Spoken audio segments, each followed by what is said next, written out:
How are you doing? Ready to go, Cody? Jamie? Okay. Well, welcome everybody this morning. We'll call the meeting to order. At 9 o'clock, it's a special council meetings dealing specifically and only with budget. Correct? Director of Finance? Yeah. Carrie show today. If you could, let's please rise and we'll take a moment of reflection before we start.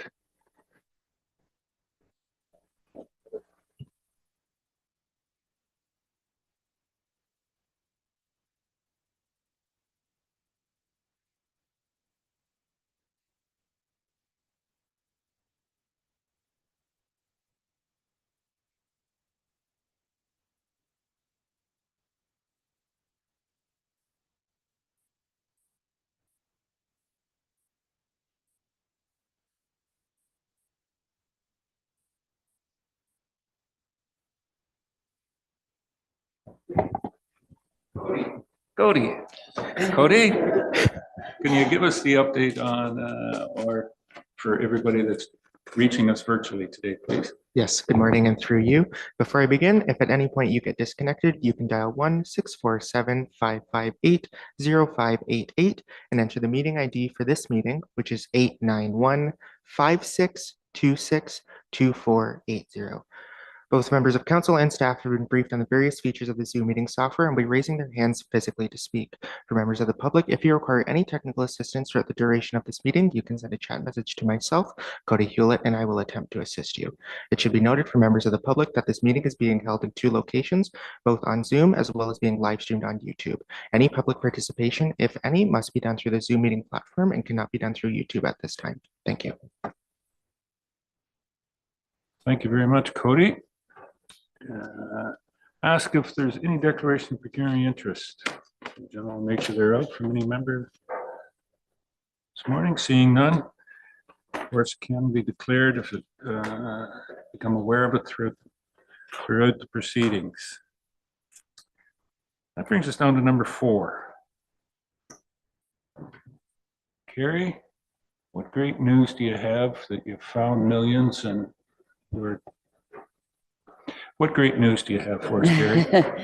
Just to give you an update on where you're starting the day, we're at $1.345 million or 10.3% tax levy increase to start the day after your last November meeting. We do have a few items that have come through. We've put forward a suggestion to change the bag tags rate. The Elmwood Community Center board budget we have now, and we do have an increase in the Category 2 Newstead agreements there. Yeah, not sure where you want to start. And then there's some other, the library is here, but where you want to begin. Well, I'm going to suggest, well, we're all fresh. And you have the library, and in essence of your time, unless you're very keen, Malcolm, Yvonne, to stick around for the whole day and be thoroughly engaged and, really pumped about this, or would you take the opportunity to update us on the library budget at this point in time? Kick Jeff out of the seat and I think it'd be prudent if we do that. Welcome this morning.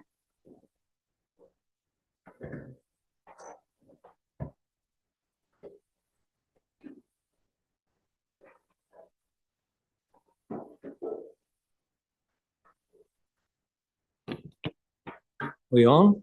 Yes, you're live and ready to go. So, well, miraculous for a change. You're not going to hear my voice giving the presentation.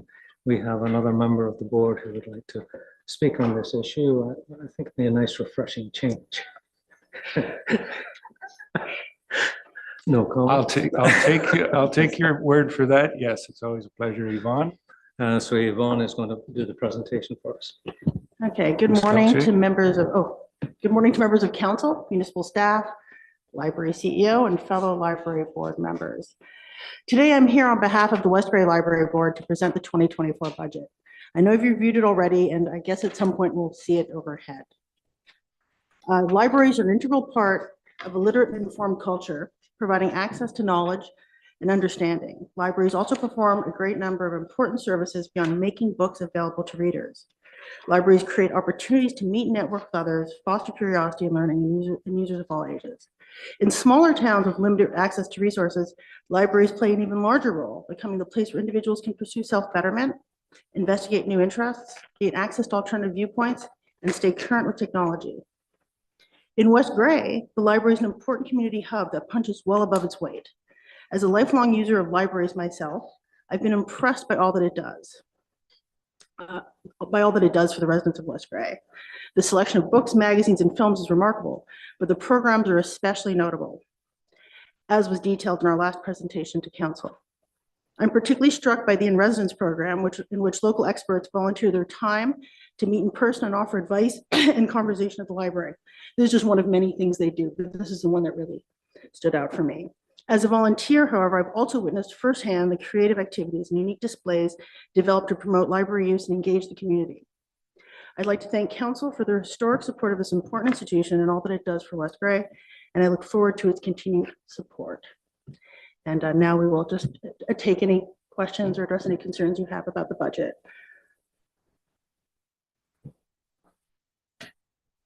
Well, that's an opportunity. Any questions for either Yvonne or Malcolm? Or Kim. Nothing? Going once, going twice. Jeffrey. Councillor Shea. Hi, guys. Thank you, Yvonne, and thank you everyone for being here. I noticed in the budget request form for the library that there's an item for new e-resources. Could you expand on what those are? Let you feel that? At this time, we're looking into, it used to be called lynda.com, which is an online training. You can do different training. So that is one of the bigger ones that we're looking at where the large cost would come from. I am familiar with that. I've used that numerous times myself, so that would be a handy resource for everyone in the community. Thank you.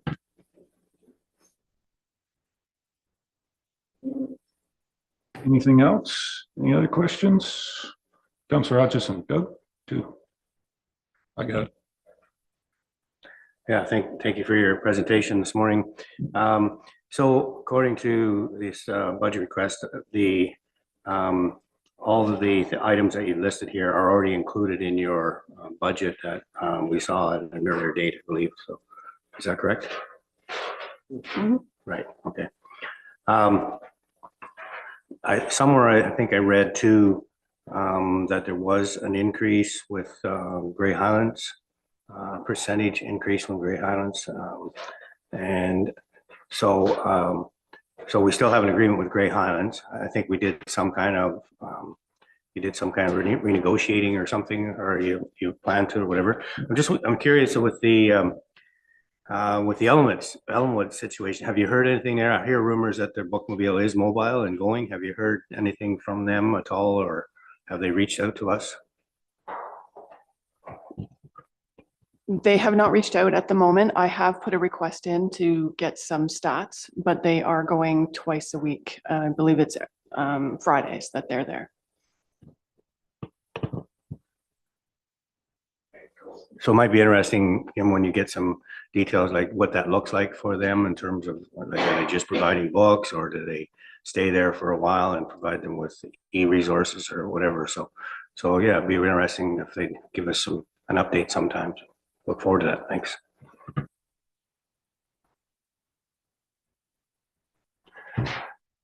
Interesting, Doug would bring that up. The agreement with Grey Highlands, what other municipalities do we have library agreements with? Just Grey Highlands. And anybody out in that Priceville area that is, quite frankly, closer to the Durham branch, Do they pay anything, any one of those Grey Highlands individuals pay anything coming into the Durham branch? No, they don't. Oh. So we're reciprocal, but anybody from West Grey going to Grey Highlands pays.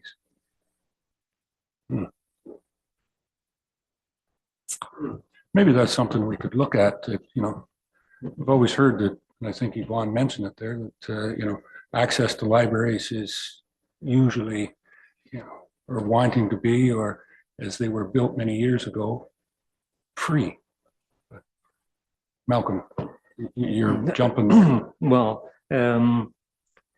with that, there's a 2-year agreement, right, which comes up next year. So if we want to renegotiate or whatever, they need 6 months notice of what we're going to do. If Grey County went into a free library service all over, then there would not be a problem.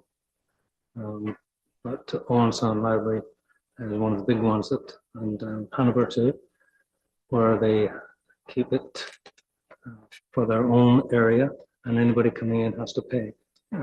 We don't do that.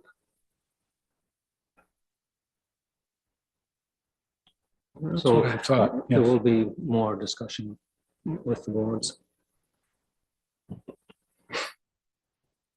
Blue Mountains is always open to everybody, that when you go up to ski, that you can grab a book and use them as well too. No? With that question, and one other question that I have. There's a number of aspects in the library budget that might be considered recreational.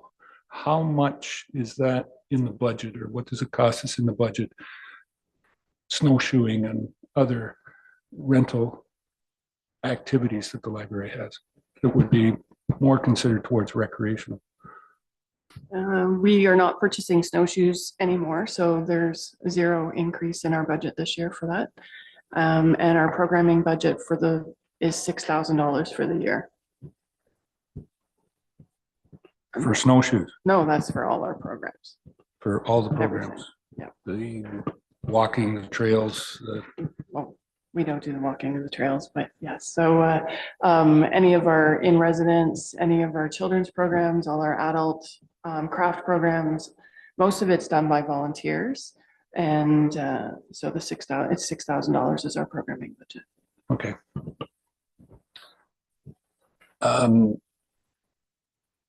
And part of that programming was, I guess, where I was mentioning with the trails or walking.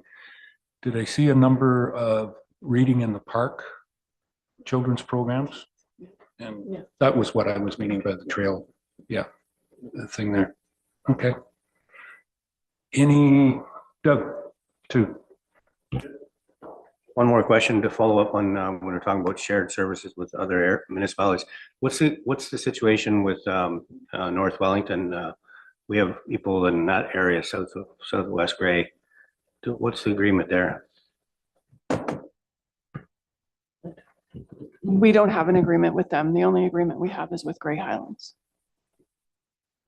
Oh, some of our residents, do they have to pay then to use the North Wellington system?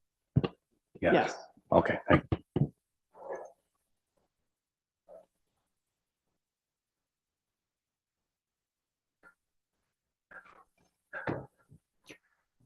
And just further to that, something that Mr. Betto said there. Wellington is a county system, same as Bruce County. And getting a reciprocal agreement. The last time that was talked about, Kim, I don't know, 15 years ago. And unless it's a county system, Wellington County isn't talking to anybody. They'll talk county to county, but they won't talk municipality to county on the system. So until Grey County gets a county library system, we probably won't have anything with Wellington. Surprisingly, though, that's what West Grey was told. Southgate has an agreement with Wellington County. So hey, I don't know. maybe a new warden, maybe new thoughts 15 years later. That's a bit of the history on that. Anything else? We're ready to. No suggested, no offerings of reductions from the library board. You've done all that you can for us.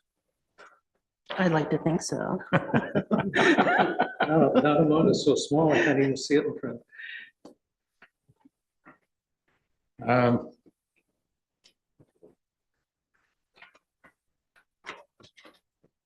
Very good, Malcolm. Yvonne, you've been always good with short numbers. I couldn't let it go. I was thinking of it. Yeah. One comment, Joyce, Councillor Noon. Oh, thank you.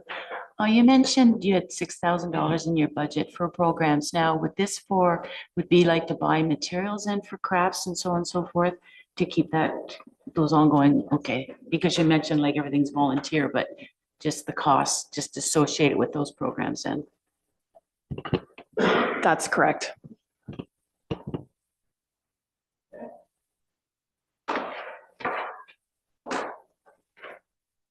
And the full increase of the library budget this year, percentage-wise, and their budget is? I'm afraid to commit to that math. Hang on. Oh, I don't have a percent, actually. I just have an amount. sometimes that's why we So the have it. 2024 service, would that be it? It's just over a $41,000 increase.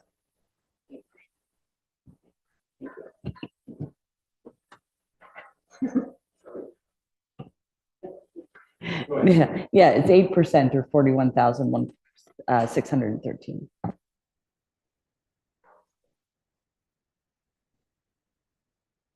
And the majority of that is in staffing, I believe, if I'm not, would be correct in saying that, Kim?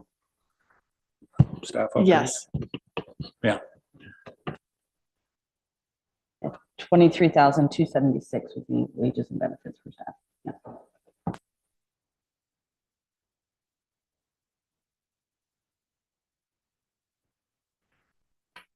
Go ahead, Doug, too. Yeah, just looking at our summary sheet here, your numbers seem to be different than what we have in front of us. Was there an addition or something? Like it shows 6.4% and 34,000 according to the last statement. You need to go down to the bottom where there's also branch expenses of 40 of addition. 6% is sort of the operating of the library, then they divide out sort of branch related expenses. Oh, it's the next page. Oh, the next page, okay.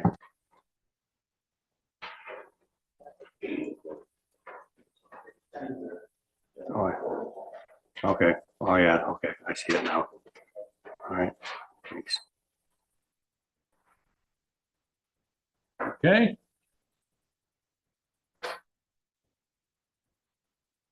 No other questions. Thank you very much for coming in this morning. Appreciate your time and appreciate all that, to reiterate what Yvonne says, the amount that the library does contribute to the community. What did we say? Somewhere around 1,500, give or take. Individuals are, we would say, regular.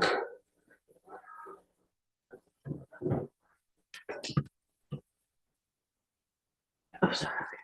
Sorry. As you can see, I'm really in command of this situation. I think it is about 1,500, somewhere between 1,200 and 1,500. It's growing. And I did one thing I did learn as a member of the board is you do have to renew your cards every 2 years.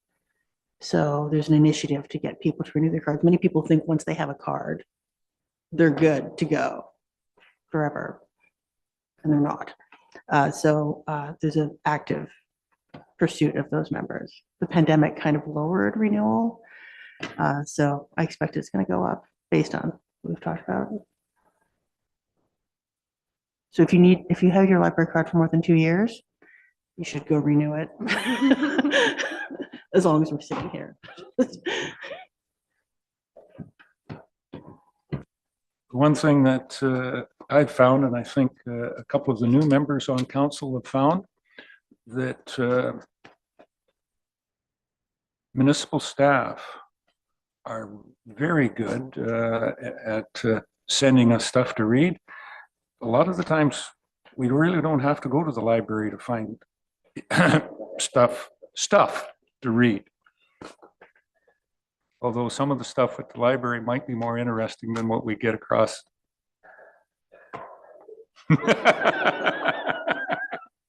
Yeah. Oh, yeah, it's the day. Yeah. The clerk is starting to add it up, so I'll have to start being a better boy here. Coming back at me, but okay. Well, thank you very much. I don't think if there's no other questions of the library at this point in time. Thank you for working with us. This is a difficult budget year, as most of them are.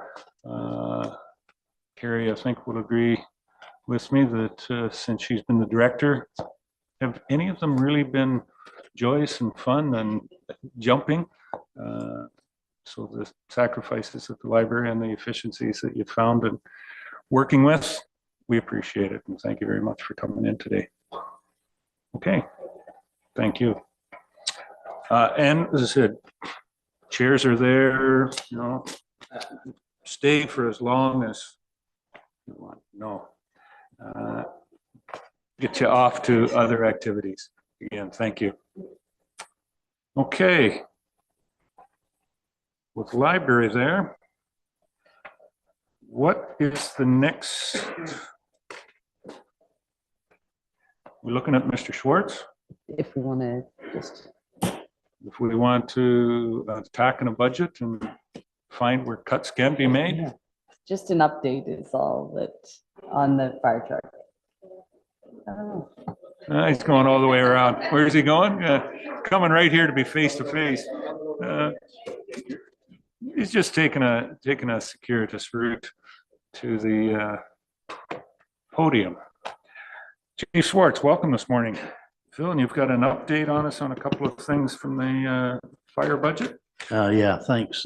Thanks for seeing me. I only got a bit of a 2-minute spiel here. The truck chassis, which they've notified us would be arriving sometime in April, 1st of May, and they like it paid up front.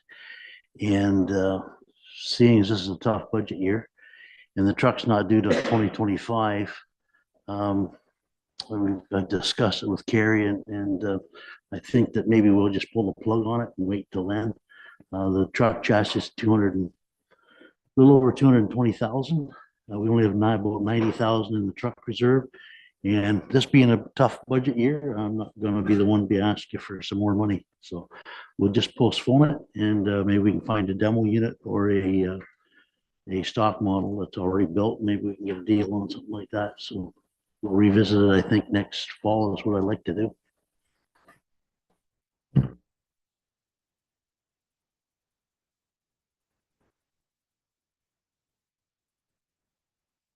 A little bit of a twist then, isn't that? It's a twist, but this is a tough budget year, as you said, and it'd be pretty selfish for the fire department to ask for money that's not there when you're trying to cut everybody else down and get the budget in line.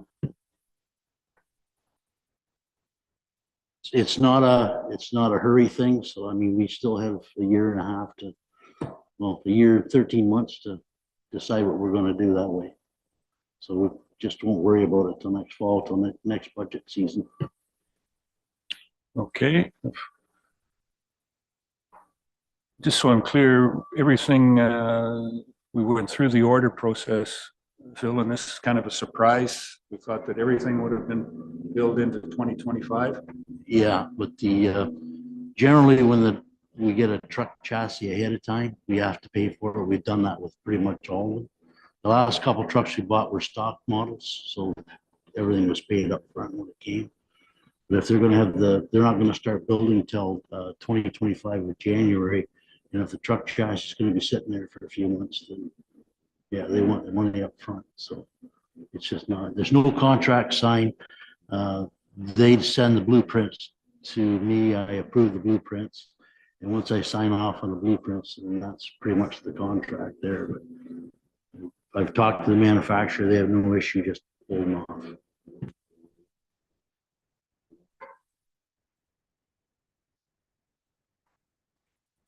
Okay, Doug, too. Yeah, so thanks for the idea, Phil. I'm just curious, because there is such a delay in ordering some vehicles and whatnot, is this gonna put us like lower in the queue if we decide to go forward in the future, or where do you see that going? It'll be tight. If we order it in 2025, chances are we might get it by the end of the year. We might not. That length from the COVID is, at the time I'm building, it's starting to get shorter now. So hopefully by then things might be back to normal. Cost wise, it'll be a little bit more expensive. That's why I'm thinking maybe we should be looking for a stock model or a demo unit that's been out to some of the shows. Or maybe we can buy one off the floor at the Chiefs show in Toronto. There's generally some deals down there too. 220,000 right now is not in the works, I don't think.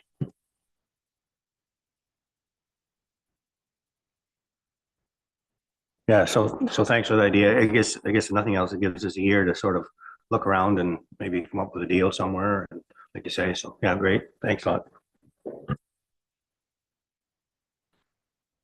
And as you did say, the last 2 units, probably, or maybe 3, 2 it for sure that we have done that, found demo models that have become available to us because we are very good at paying on time and they like dealing with us. Okay. That won't have an effect on our budget. There was nothing in that purchase. It was all off until 2025.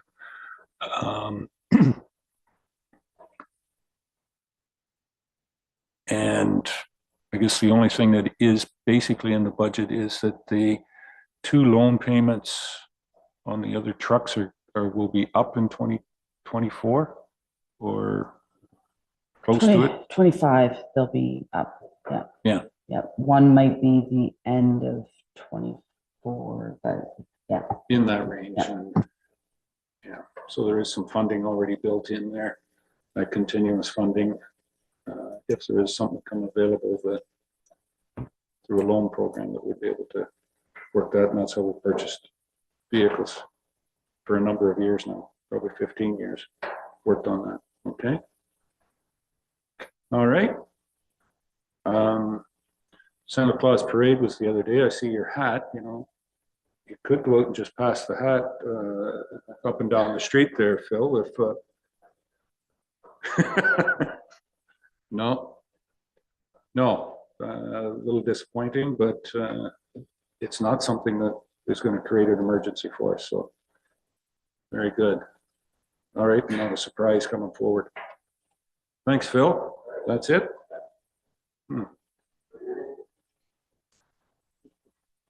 Thank you.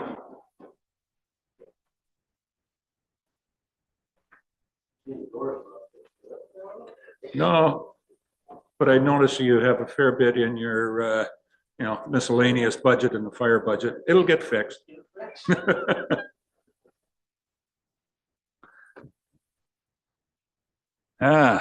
Well. Yes. What have you got for us now, Carrie? Where do you want to go? That's kind of cleared out the audience. Staff have just left, so we've only got one person on the hot seat. That looks like Jeff. Is that where we're off to? So depending if we want to do the budget changes summary, we do show an increase to bag tags.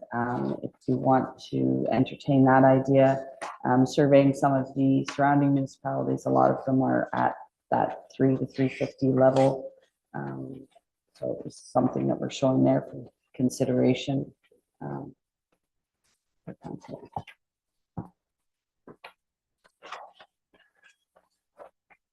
Okay. What's the feeling on that? Anybody have a comment? Councillor Shay, Jeff? Didn't we just increase bag tags a couple months ago? In September, yeah. I think we'd want to wait a year before we do that again, wouldn't we? I would suggest we not go down that road at this moment.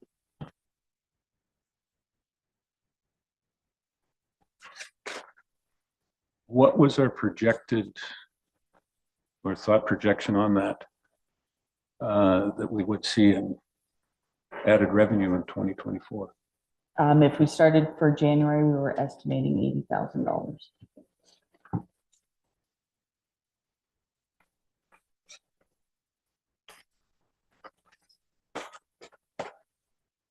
Joyce? Sorry. We really haven't shown the revenue reflection though from from September. So we still have all of 2024 to reflect. What was the projection that was reflecting for 2020, well, I guess 23, 24 with the current increase? Yeah, so that increase was ate up by the increase in the garbage collection and recycling contracts. So the 2024 increase was offset by the increased expenses that were not budgeted for in the 2020 for the 2024.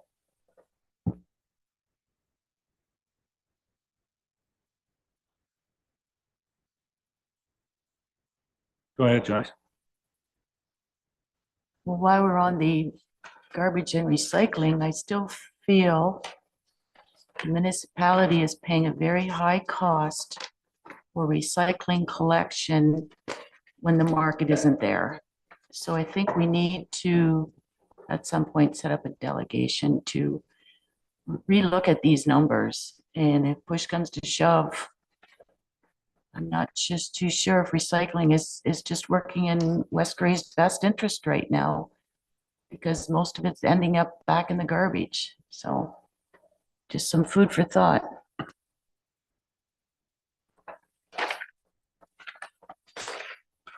And that might be a question more towards, is there any wiggle room in that, Jeff?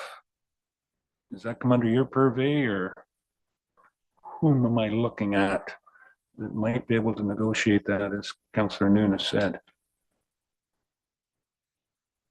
We have a contract for 2024 and 2025. We've approached them several times, but no, there is no wiggle room until the contract expires, at which point there will be a transition to a new program.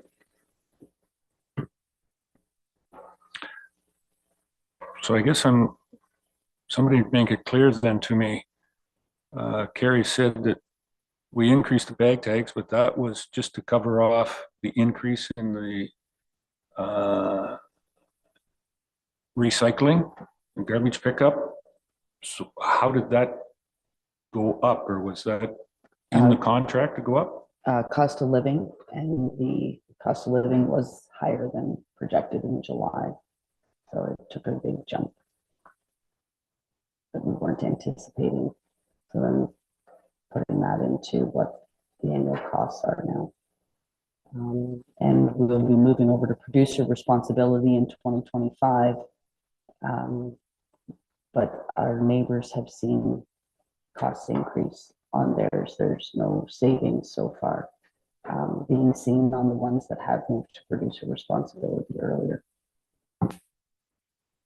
Joyce? I guess if we have to look at the contract that was initiated in 2016 and stipulations and projections that were anticipated for cost recovery from the market, and it's not there. So I think that we as a council needs to sit down with waste management and look at these and see maybe there's some negotiation that we can do from that initial contract because our cost savings just aren't there anymore. So I think Waste Management has to do some due diligence too on their part. Yeah, raising the cost because of cost of living, just go along with the dual truck. So really, there's no extra fleet. And then still have all that recycling ending up back in the garbage. It's just not a good way of business, I feel. Madam CEO. Thank you, and good morning, Council, through you, Mayor Eccles. Councilor, your frustrations are felt at the staff level as well. And our environment officer sits at a table with her colleagues from across Grey County, and they're having these conversations. As Carrie alluded to, those that have had to make the switch to producer responsibility, they're not seeing what everyone was anticipating. So it is going to be a challenge, and it is an issue. We do have a Roma delegation request in to speak to the ministry about this. Haven't heard yet, so fingers crossed on that. But you're absolutely correct. We do need to do some more work with our providers, and I think as a team, it's going to have a louder voice. So it's frustrating for us as well. The proposal to increase the bag tax, I mean, there's two parts to our budget, as you know. There's cuts and there's revenue. So this is a revenue opportunity that we thought we would just present.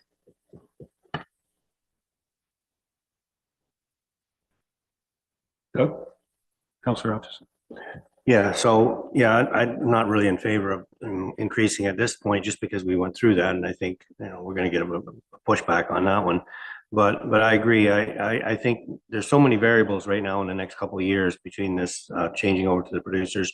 I can see that we're going to end up with more stuff in our landfill because the producers are going to be more picky about what it is they're paying for, even though they're the ones that are producing it.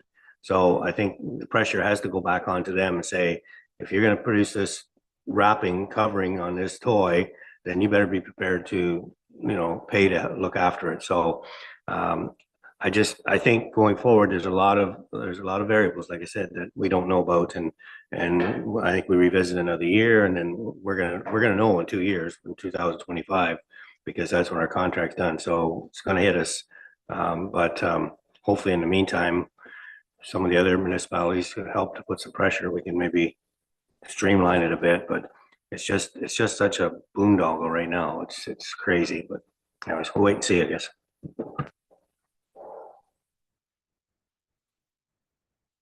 Is there any thoughts on this? Is there any money needed on looking at other ways?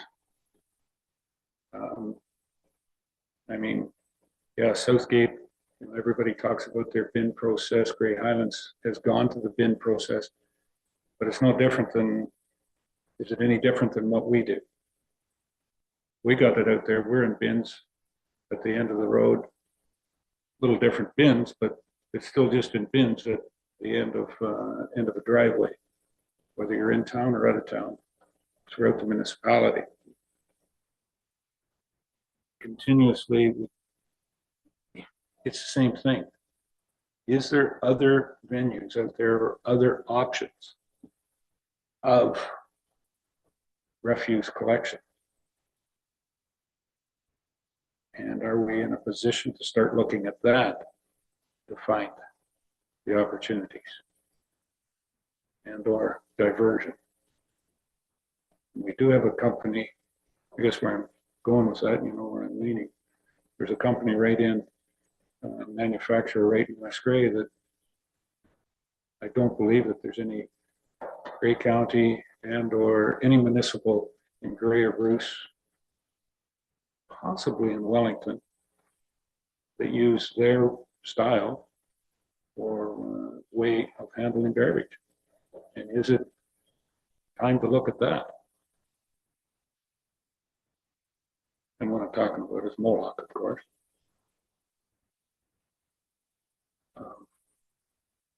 What I'm hearing, so from staff's perspective, is we're kind of locked into the contract at the present moment. And we can't see too much of a change in it. Or as cost of living, you said it was in July. is there an opportunity for the cost of living to drop? Because we are hearing that inflation is starting to go down. So this coming July, are we looking at the inflation being down to 3%? So the contract will be reduced?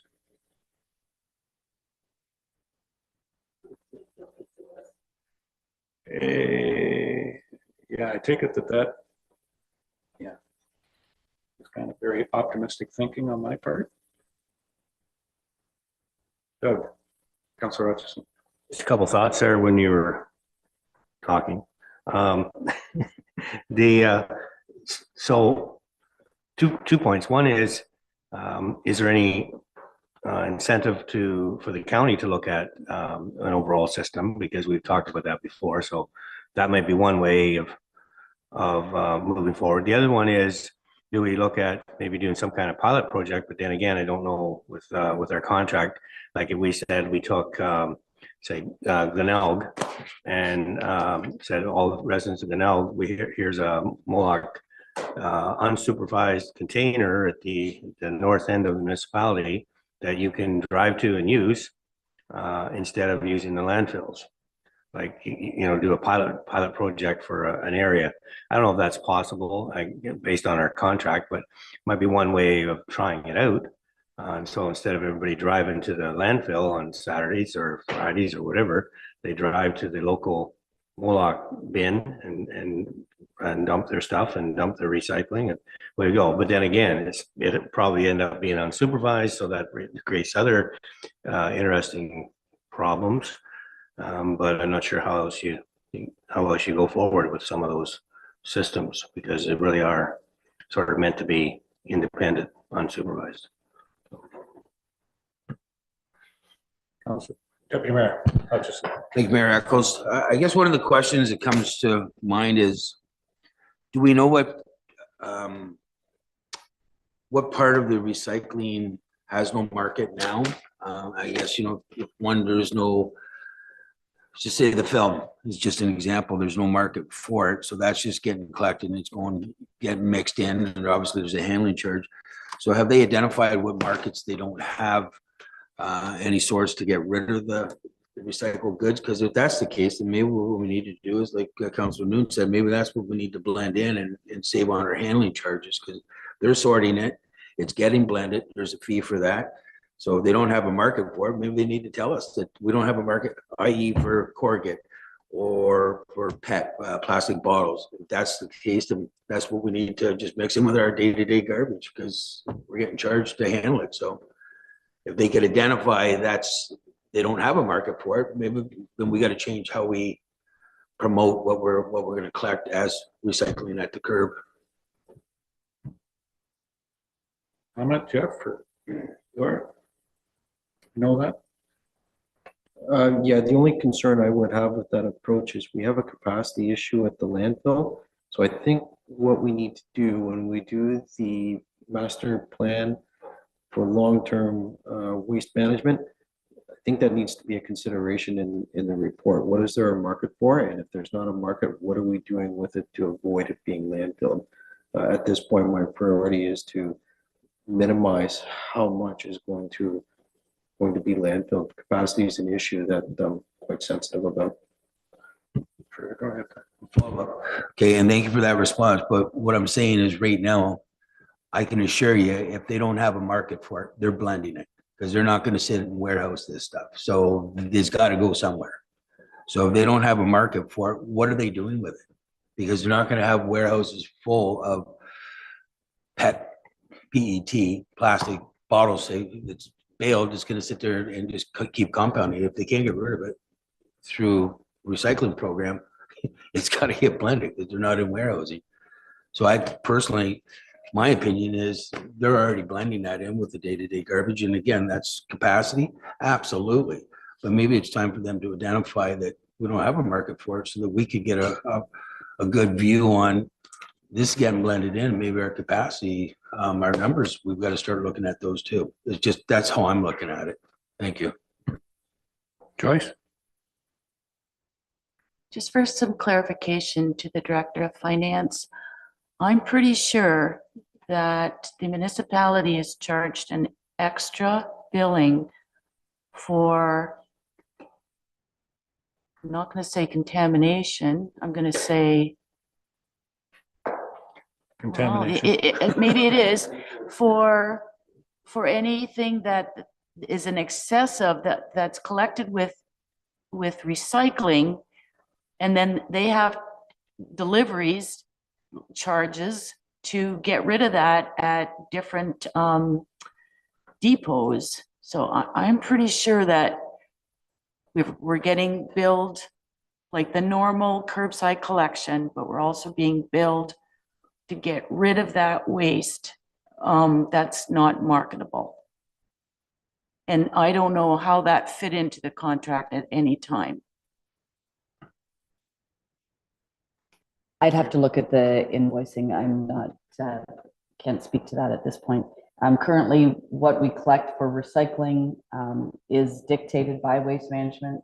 They tell us, we don't tell them what is, you know, are we taking 1, 2, 5 of plastics? They tell us. So if they don't have a market, they'll take it off their list, I would assume.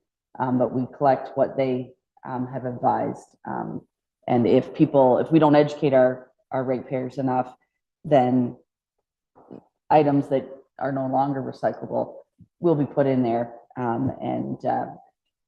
But that's part of, you know, we need to keep continually educating people so that they are putting in their blue box the correct items. So we are working on it with our newsletter, but I don't think anything significant has changed in what items are recyclable in the last couple of years.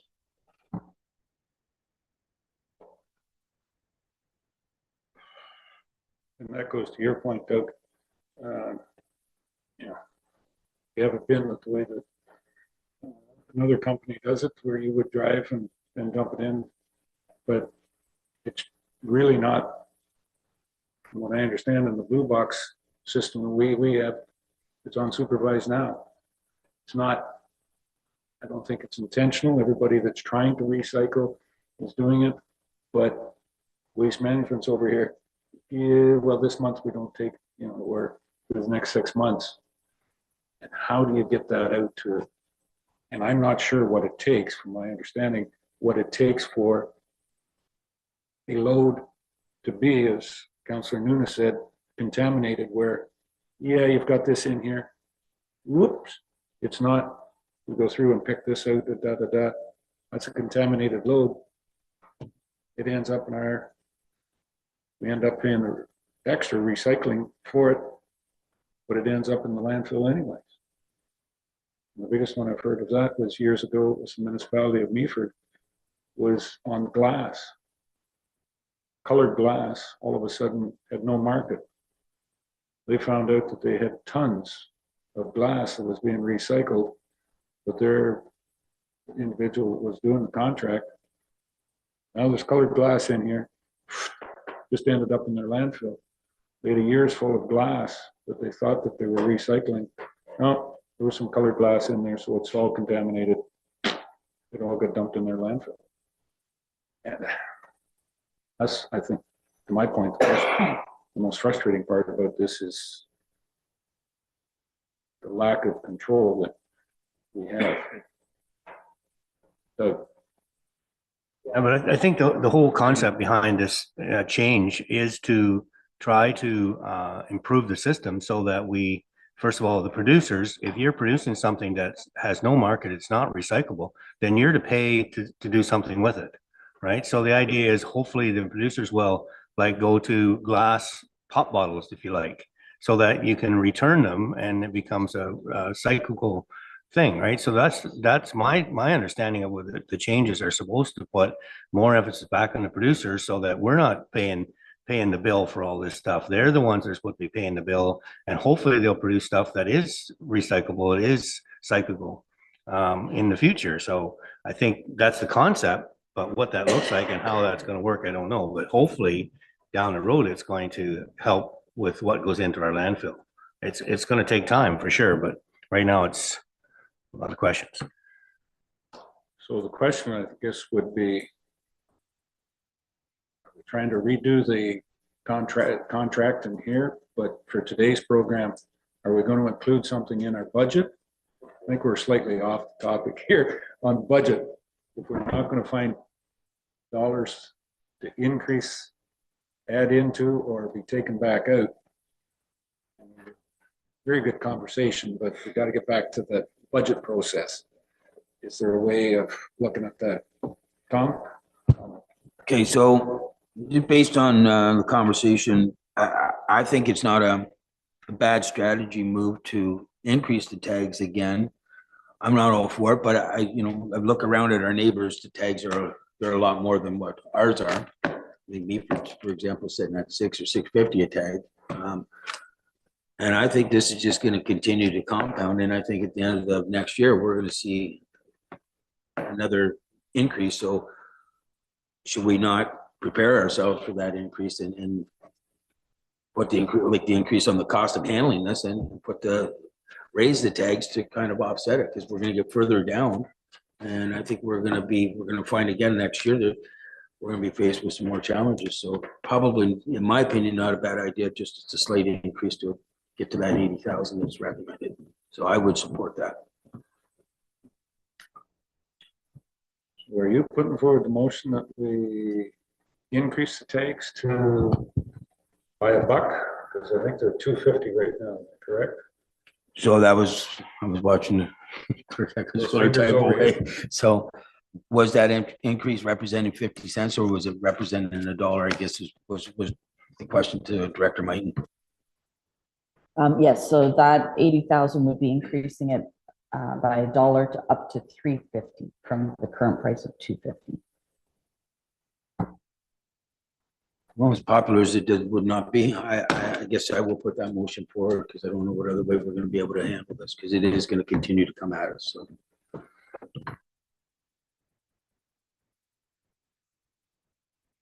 So Three Miracles, just for clarity, the motion would be that in consideration of the 2024 draft budget, council direct staff to bring forward a bylaw to amend the fees and charges bylaw to increase bag tags to $3.50 per tag.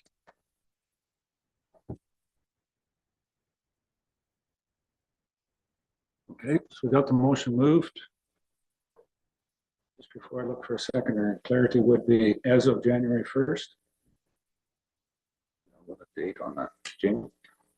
Three Miracles, that was my initial thought. However, we only have one meeting between now and the end of the year, so January 1st start likely wouldn't be feasible. So at this point, given timing, I would say it would be more realistic for February 1st. And what's the amount of tags that were purchased? There might be a month lag in there for anybody purchasing $3.50 anyways. I don't know whether that would make much of a difference on the revenue increase that you're looking for, Carrie. Before I go any further on the comments on the motion, do we have anybody to second that?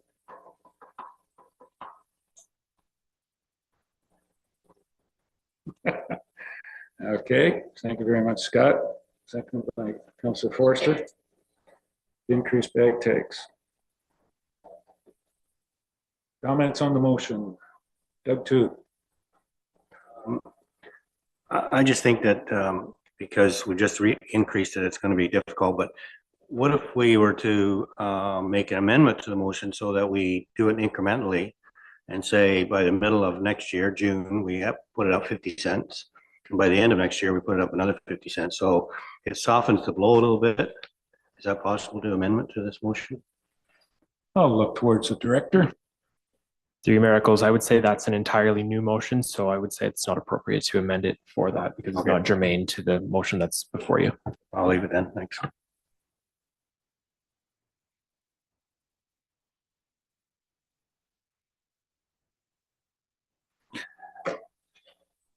Doug 1, Councilor Townsend. Thank you. I guess one way of looking at this is, unfortunately, the ratepayers can either pay some of the increase through bag tags, or it's going to hit in the levy anyway.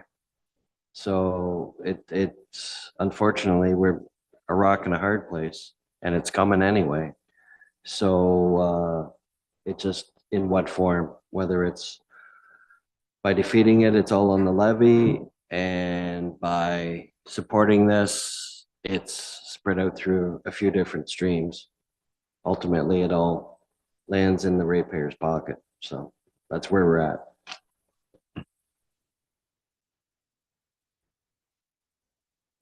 Joyce? Well, thank you. Again, yeah, it's really hitting the levy. But then you're also hitting the user. So there's just not balance there. I just feel at this time that it's raising the cost of tags is just not good timing, but anyways, we'll go with the vote. Thank you. Any other comments?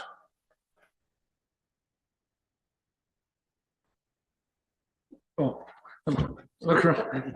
Man, sorry, get your hands up higher. Tom. That was like, poke you in the eye there, Mayor Eccles. Yeah. So, Yeah, this is the weak eye over here. so yes, and that's why I put this motion forward, because it's been identified. If we don't do it with the user through the bag tags, it's coming on, it's gonna hit us anyway. So we're not better off just to, we collect it up front and try to, we're collecting it up front, in my opinion, is better because it's gonna be here. It's coming regardless. It's gonna be on the levy, whether our costs go, and at the end of the, as we're going throughout 2024, there's gonna be extra charges and we're gonna be running into a deficit on it. So identify it up front and deal with it. Thank you. Councillor Nin. Joyce?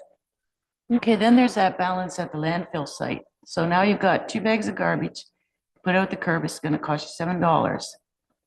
What's the minimal at the landfill site? Some people might just generate bags now and just go to landfill site because it might be cheaper.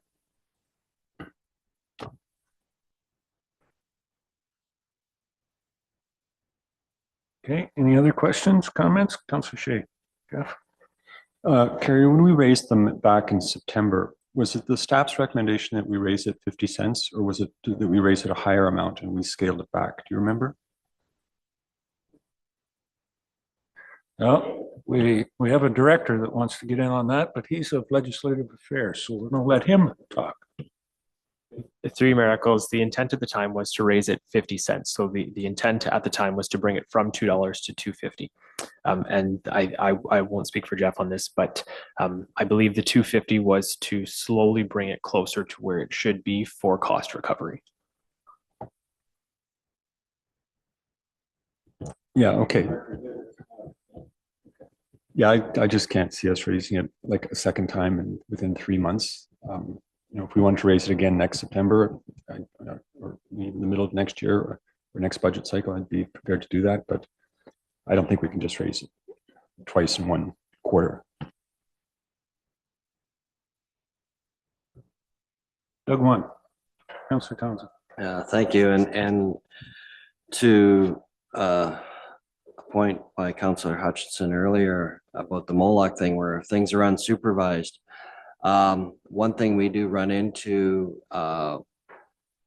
with every time we put the bag tags up, I know in driving around Durham, you see more and more people with their little bag of kitchen household garbage going to either one of the municipal garbage collection points on the corner downtown, or the one up by the public school and stuff, and just depositing their stuff there as opposed to buying bag tags. They're diverting around the system and still getting rid of their garbage for nothing. And I don't know how we police that, deal with that.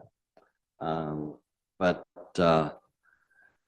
I think mostly it's apartments above the stores downtown that a lot of residents deal with their waste that way. And if there's any way that we can, I don't know, impose some sort of a charge per apartment building on building owners, I don't know whether we can go down that road or not, but just the more we put it up, the more creative people come, creative ways they come to get around the system. So it's again, we're in a rock and a hard place. So but I think waste is something we need to probably address in 2024, how we're going to move ahead.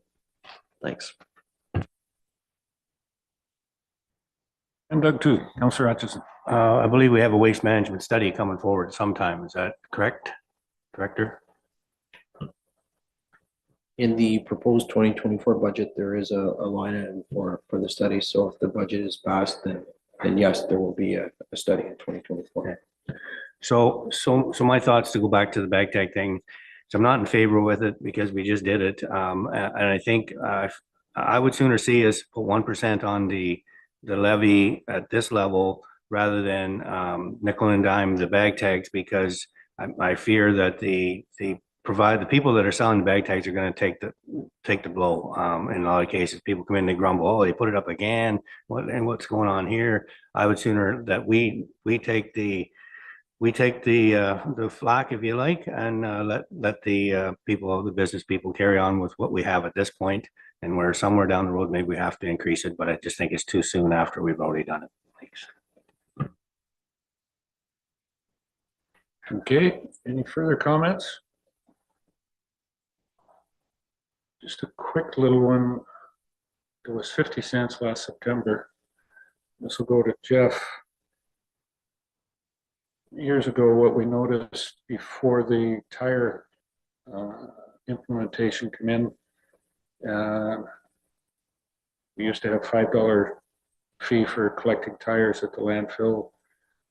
Well, we weren't collecting them at the landfill. We were collecting them in this ditch and that ditch along the roadways. When the bag tags went up, did we see our road supervisor or anybody make an indication of how much bags that weren't tagged in black bags left on the side of the road?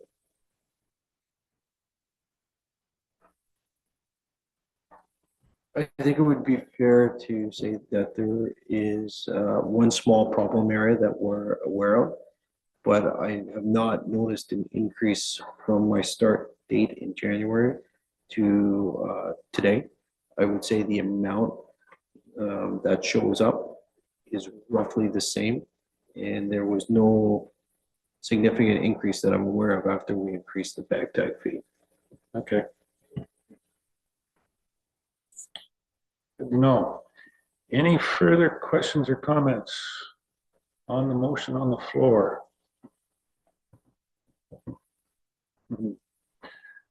Call the question. All those in favor of raising the bag tags? All those opposed? That is defeated. Okay. There was a couple of other comments on that. For budgeting purposes, I did hear somebody say, well, maybe we put them up again in September. That would be in the 2024 cycle.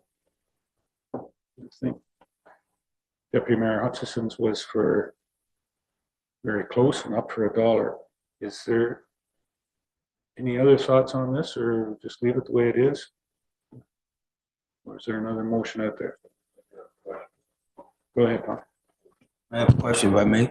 So the increased cost of handling this, and this would be to Director Mighton, where's that coming from? Because it's, obviously we got to pay for it because there is increases. We know that. So I'm just curious, if it goes to 100,000, where do we finance that from?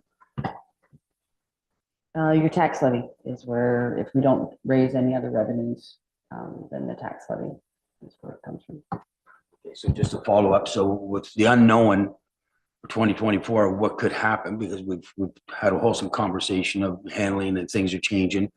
So without having that in this budget here and identifying that, it would create a deficit. So All of our budget numbers are our best estimate at the time. So depending what July 1st cost of living is, we put an estimate in there. If it's higher, then it just becomes part of your overall surplus or deficit. Doug? To just ask a question to our director, what is the cost of living at this point? It was, I think, 3 point something. October was the last one that was released. November probably won't get released till the third week of December, but it was 3 point something for October.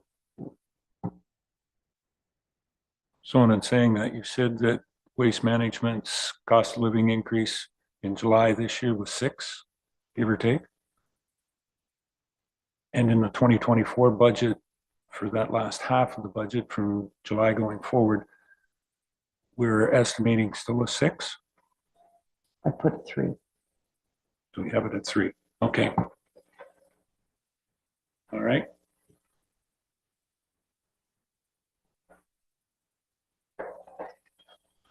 Jeffrey. So to be clear, we use the October number traditionally, don't we? In our own calculation. That's usually the most recent one that's available when we're looking at like our wage grid or that type of thing. This contract in particular is specific to the July cost of living. So I would move that we increase the bag tags by $1 next September.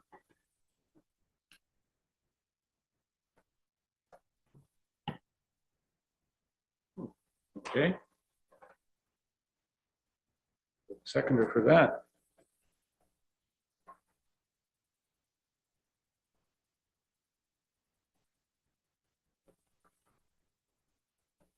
Okay.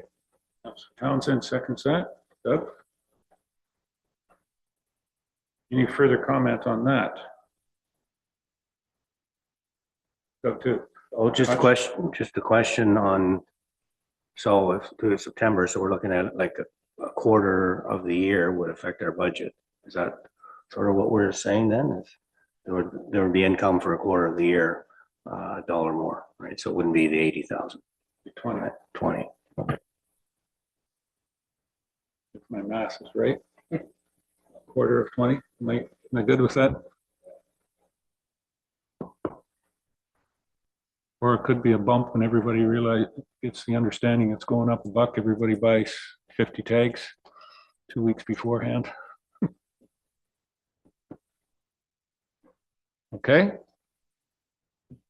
Any other questions on that motion? Do we defer the dollar or move it included in the 2024 budget for an increase at September on our fees and charges? You got that right, Jamie? That's what you're looking at?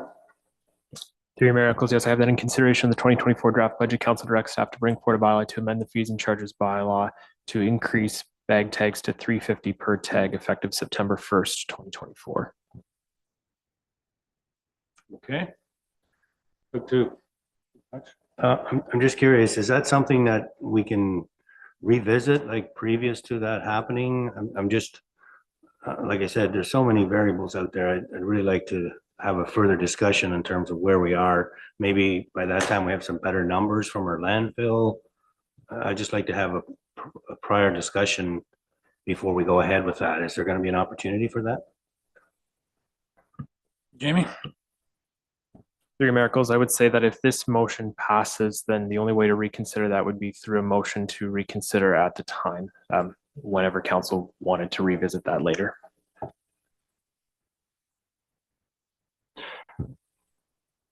And I'm not going to try and be specific to staff, but it would come whenever we're going to be, I would suggest it would come when we were looking at the fees and charges bylaw at some point in time, Jamie, and maybe come through that way as well. But Through your miracles, yes, so certainly that is an option. At this point in time, I don't think there's any intention to revisit the entire fees and charges bylaw in 2024. So certainly council could make another motion outside of this later on after this has been implemented, but the only way to change that after the fact would be to reconsider it. okay. Any other questions or comments? Well, duly moved and seconded. Call the question on this one. All those in favor? Any opposed? That one's carried. Okay.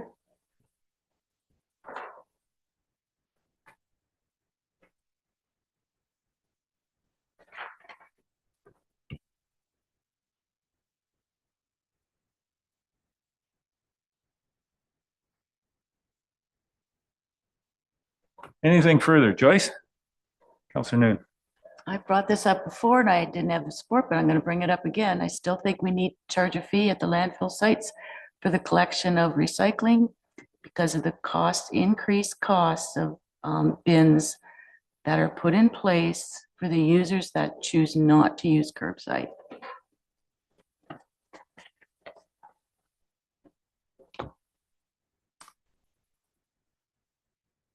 You're making that a motion? Have some number in that motion?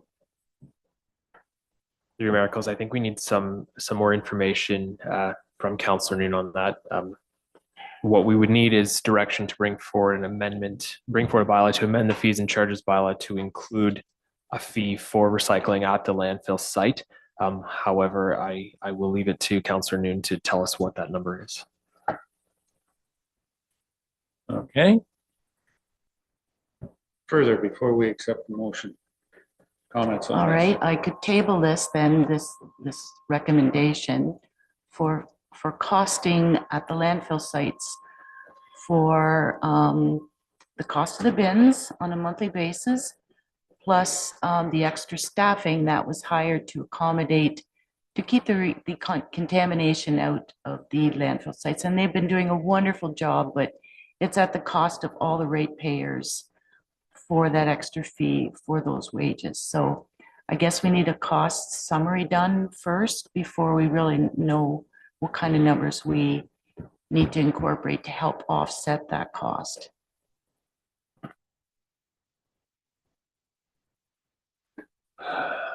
Okay. See you're itching there. Doug? Two? Well, I just think some of the details hopefully will come through our master plan when we look at that in terms of what we need to do to try to make things more cost effective. I think that could be part of that, Joyce, where you look at the recycle coming into the landfill. And personally, I don't know why people would take their recycle to the landfill, but I know we quite often do garbage every other week just because we have young families in our family. So, but I think those details can be worked out through the master plan. So look forward to more details and look at all the options that we have. And like I say, there's a lot of questions that we may not be able to get to, but yeah, I think we can get to it from there.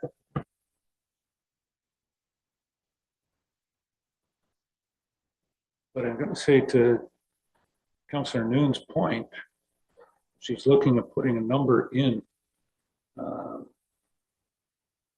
of that to help the budget here. I think the study would go forward. Jeff was looking at the waste management or waste plan or landfill study. You know, there may be something come out of that as well too. But if we're given direction that, yeah, we want more people to use the pickup instead of us continuously putting, I don't know how many bins we have at the two landfills that we have now. But each time I've been there, it seems like there's a couple of added ones every time we turn around. So for today's portion of it, though, I'm still, you know, we've got to estimate. Carrie, would you agree with me? We've got to estimate for a number to put in there. I'll be kind of surprised in the middle of, so we can get this number that we have. Revenue on the bag tags is estimated that we're going to do that. This is a point that Councillor Noon has. So I'm suggesting that we do, you know, if that is something that we think about and Councillor Noon can convince 3 other people here at least to vote for her on that, that we need to put a number in here and not leave it floating out there. Carrie, looking for your input on that budget process. Yeah, if we don't put a number to it, is it $2, $5, whatever it is, with the revenue item in here, it's not changing your budget. So regardless of what the costs are, what do you also feel is palatable, that you're going to start charging? The cost, the difficulty in bringing back the report might be the, how many people is that affecting? You know, we'll have quantities in total of the bin, how much has been recycled, but we don't know, is that 2 people or is that 200 people? You know, I don't think we have a flavor for that because we haven't probably tracked that, the data in that way, to know how many people it would be. So I think at this point, if you're going to start a fee, put a fee in and we'll see what it is. And then we can put a revenue number possibly in here, what you feel is comfortable. Because if it will discourage people from going to the landfill, you know, maybe we can reduce some costs on the other end after a while, but we won't know that till something is in place. Joyce? Well, the extra bins were initiated because the demand needed by what was brought into the landfill site. So that's what increased the costing for the bins. So yeah, as far as tracking, you're right. The people it's an unknown. But the fact is too, like if you put the fee there, then not as many bring it in. So then you can reduce the costs of the bins at the landfill sites, because it's not like we own them. Again, it's another fee that Waste Management collects for those extra bins being used there for those purposes. Thank you.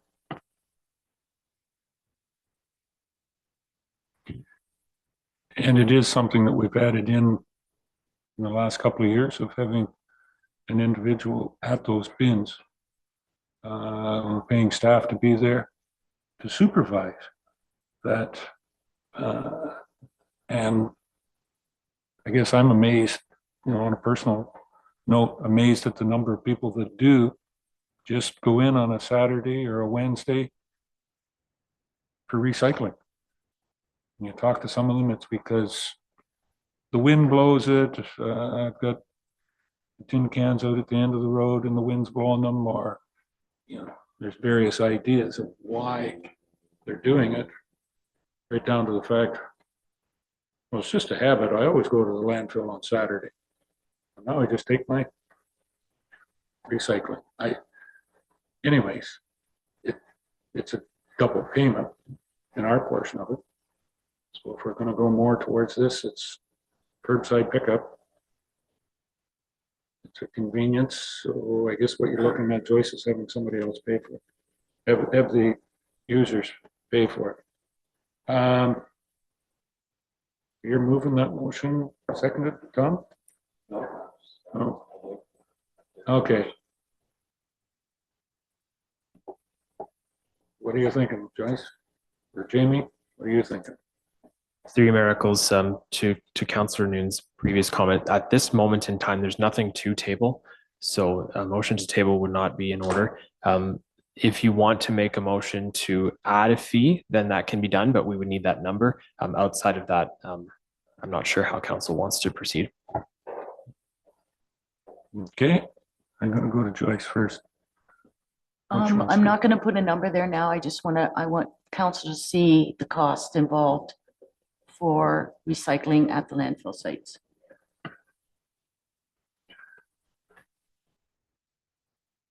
Okay, I think that's more on direction than it is. Jamie. Three miracles. So Councillor, are you putting forward a motion for staff to investigate? I'm not certain where we're proceeding. Because the Director of Legislative Services likes to have things by motion. Doesn't like to just have this verbiage of giving direction. Okay, then I would make so move to make that a motion that staff bring costing for, well, we don't have a complete year for 2023. I don't know if they want to use statistics from 2022, but we were just coming out of COVID then too. I'm not sure if the numbers would change, but anyways, for 2022 and 2023 to date, costing for recycling at the landfill sites.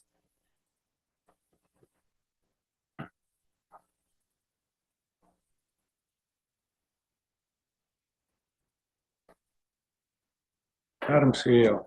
Laura? Thank you, Mr. Mayor. And just for clarity, and perhaps through you to Mr. Aiken, is this something that would have been captured in the waste management study in any case? Or is this something that would be a separate exercise? Through your worship, yes, the discussion on the value of waste diversion by offering recycling at the landfill I would expect that to be part of the discussion. To place a dollar value on it in terms of adding a fee or a fee and charges or something to the levy, that may not necessarily be part of the discussion. I suppose the scope could be expanded to include that, but that wasn't the original intent of the plan. Okay, Joyce. Just to add on that, when you talk about waste diversion, I think the blue box funding, the WDO reflected that our numbers are down, that we're not generating as much revenue with not having the higher numbers that were anticipated, well, not anticipated, but shown in previous years.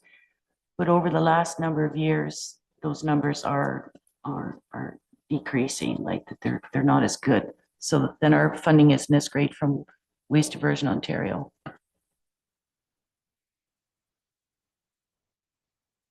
Yeah. I would say over the past 5 years, it's been relatively steady, although it did show a small decrease in the previous year. There was 1 year where you did achieve a 50% diversion. That was something to be proud of. But yeah, there is work to be done to encourage more waste diversion. Okay. So I think, Joyce, you've moved the motion to basically the staff report on revenue generation through recycling. Amy? Through miracles, I just want to reread the motion just so that I've got it. What I have is that in consideration of the 2024 draft budget, council directs staff to bring forward a report outlining the cost of recycling at the landfill sites based on 2022 and 2023 statistics. Is that correct? Sound like this? Okay. I have a seconder for that motion. Tom? Thank you, Deputy Mayor. Okay, any further discussion on that? So just Jeffrey.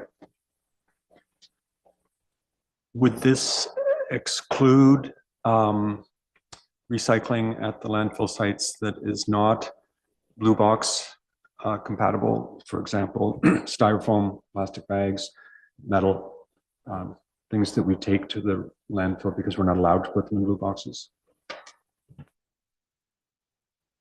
Thoughts, Joyce? No, my thoughts are strictly blue box, just for the bins. Those are other diversions, and I don't want to, those are all free. Those are all something over and above that we market ourselves from the sites. Okay. Yeah. All right. Any further discussion on this? We'll doing a study, and I'm trying to figure out for this budgeting process, will we have a number to put into the budget for today? I don't think so. No. Will this add anything to the budget? We can do this kind of in-house and looking, maybe the director of finance or the CEO. Doing this can be something in the day-to-day. We have somebody in that Public Works, Nicole, I believe it is, and or Jeff, some of your staff can be able to gather this, and it's not going to add anything to the budget.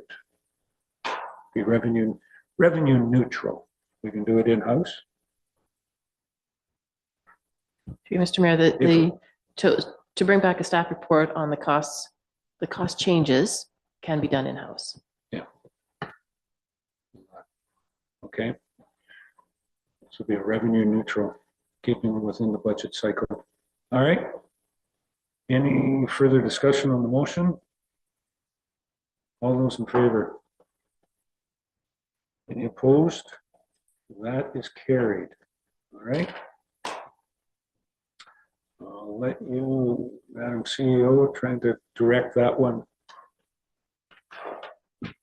Whichever department needs to work on that one. Okay? Anything else with landfill at this point in time? Not this for about an hour and a half now. I'm gonna take a short break. Back at 10:30. Good. All right. 10:25. We'll recess for a few minutes.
Okay, we'll call the thing back to order.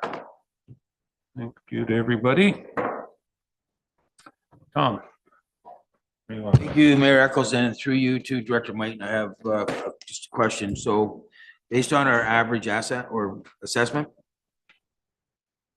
and based on what we're looking at now at the 10.3, I believe, because I don't think we made any movement, what would that mean per annum on the average house tax or increase? Just so we can put that, we have a, what is it, 269 or whatever our average is here?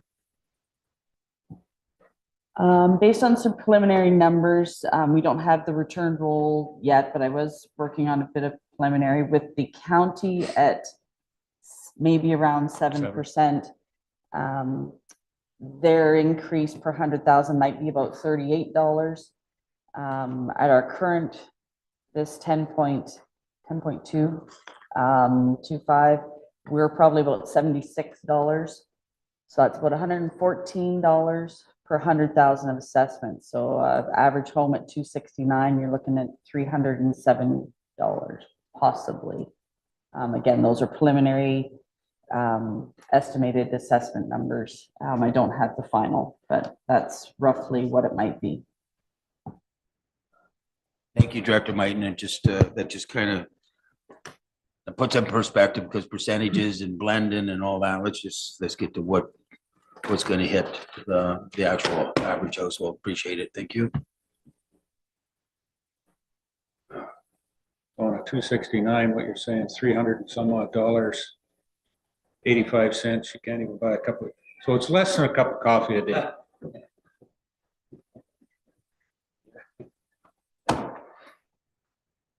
A little more than an apple a day. Yes. Okay. Well, unless you got some of those Honey Crisps or whatnot that are really expensive. Thanks, Scott. What other, where do you want to go from here, Carrie? Lead us. Yes, so just something that I had, we've just recently finished, when Joyce mentioned the WDO funding, we just recently finished our audit from last year, and they have released the numbers for 2024 for what our provincial grant funding will be. So we should be getting about $160,000. Our current budget showed $90,000. So we could add additional provincial grant revenue there, because that has now been circulated and confirmed. So with adding that revenue in, that drops us 9.6.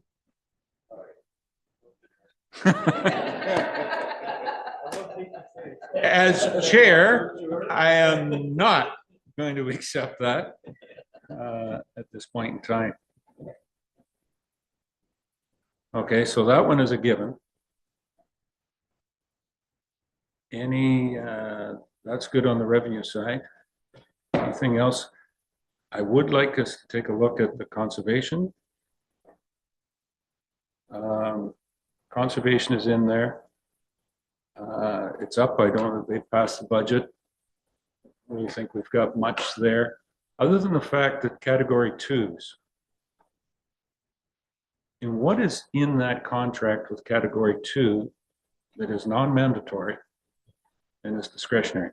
Category 3s, if I'm correct, we've already said that we would go with that, and that's about $15,000 on top of the levy requirement for the category 1, the way conservation's put in the budget.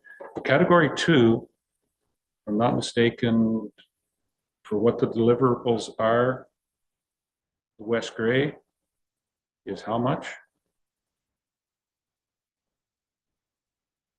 For the Newstead structures, we looks like another 19,700. And the Durham structures? Are those under the special levy? Did we figure? Yeah, they have a different class than the category 2 in Newstead.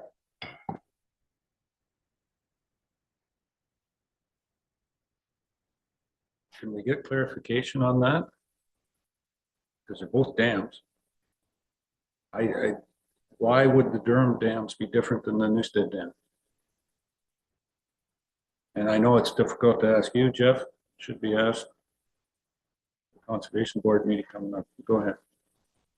So we did meet with Saugeen Valley Conservation Authority, and they presented 5 reports, 3 for Newstead, 2 for Durham. They categorized Newstead as category 2 and Durham as category 1. So yes, being the new person, I was trying to fish out of them, what is the distinction, or how do you decide what is category 2 versus category 1? The initial response seemed to be towards not necessarily ownership, but the benefactor. But that didn't really answer or describe to me accurately, well, how did you make the division between Newstead and Durham? It was followed up with, well, Durham is part of the mandatory that has to be done by them, whereas Newstead, it has to be done, but not necessarily by the Conservation Authority, but has to be done. The distinction between category 1 and category 2, I'm still working with SVCA to try and figure out where that line has been drawn.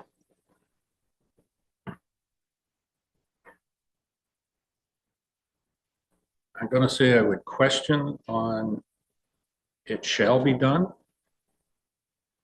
Last thing that I heard was it's best practice. It's something that we should do from the individual from conservation. And I've said, so can we do it? Because with the number of private dams, do they have to do it to meet any standard? And then nobody could give me the answer of what the standard was. Or was there any legislative or regulation requirement? You own the dam, you're required to maintain it in whatever fashion you deem desirable, is what I understand. Yeah. It is my understanding that there is no legislative requirement for the dam. They did try to use Olson in a dam inspection form from MRF that is not publicly available, but I'm not aware, and I checked with another dam expert. There is no legislative requirement for the dam inspections. It is a best management practice only.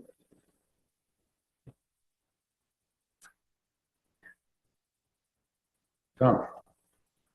Mayor Eccles, and following up on that, I guess the next question would be, and I would support what Mayor said, because I've listened to that conversation. I guess I'd really like to know what our insurance provider would have to say about that, because if we were to get out of this and not do them, and it failed, what's our liability? I guess would be the question to follow up on that. Well, we don't own the dam, so what difference does it make? But if we were to do the work, if nobody's doing assessments on it, who's at fault? That's the only question I would ever have. I would say the owner is the dam. Because that's the way it was with, and I go back in history, the Kraler Dam failed a number of years ago. Kraler Dam being on the Rocky Saugeen, just east of the Rocky Bridge, or east of the Rocky Trailer Park. That dam failed. There was a breach, and they were in of doing some of the rehabilitation of the river itself, how that worked out through the province and through everybody else. But I guess I'm just, how is it that we're being charged for the Durham dams and trying to figure that number out? I'm hoping that you or Carrie are a little better at that than I am. Is it about $40,000? 19,000 on the Newstead dams, and then what's in the category 1? The way that conservation has it towards us is 40 grand, give or take, on the Durham dams. That's what it has been, yeah. It's been at, we've got about 40,000, depending on what maintenance item it can go up or down, or if there was fragile ice occurrence, there might be a little bit more, but we've been around that 40 or more. Category 2s, we need are mandatory? No. No. It was my understanding from the meeting, it has to be done by somebody, but not necessarily SPCA. They didn't use the word mandatory, other than it has to be done somehow. According to them. But there's no regulation from the province or anybody else that says it has to be done. It's good practice, best practice, that it be inspected. What's the level in the inspection? And it sounds like the Conservation Authority hires an engineering company to do the inspections of dams throughout. Yet the private sector, it's just checking, very similar to what we would on our own roads, staff of, yeah, there's a bit of a problem here. There's a washout where water's running this way. We need to do something about it. Is it possible to tell conservation, no, we will have somebody, one of our infrastructure road staff, walk across the dam once a week and check on it? Would be a lot better than what the engineer that checks on it once a year on a visual inspection. Am I correct in that? It's my understanding from their proposal that they would do internal inspection once a year, but they would also use a dam engineer once a year to also do an inspection on one of the structures, and the other two would be every other year. My staff and I can look for basic routine stuff, but by no means are we dam experts.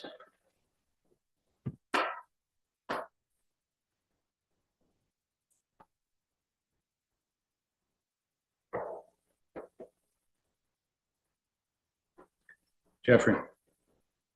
I feel like we had this conversation at our last budget meeting, and it's not really going anywhere. So why don't we just put a motion on the table? I'll put a motion on the table that we reduce the conservation contribution by the amount of that inspection, which is in the ballpark of $40,000, if I understand correctly from Carrie. That would be excellent.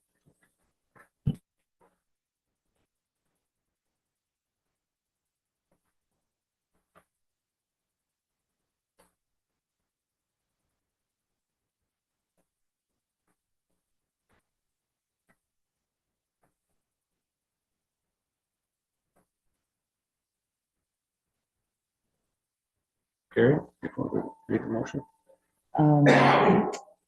Part of that special levy, I don't know if our reps can confirm. Does that include putting the boards in and out during, the seasons in the upper and lower dam?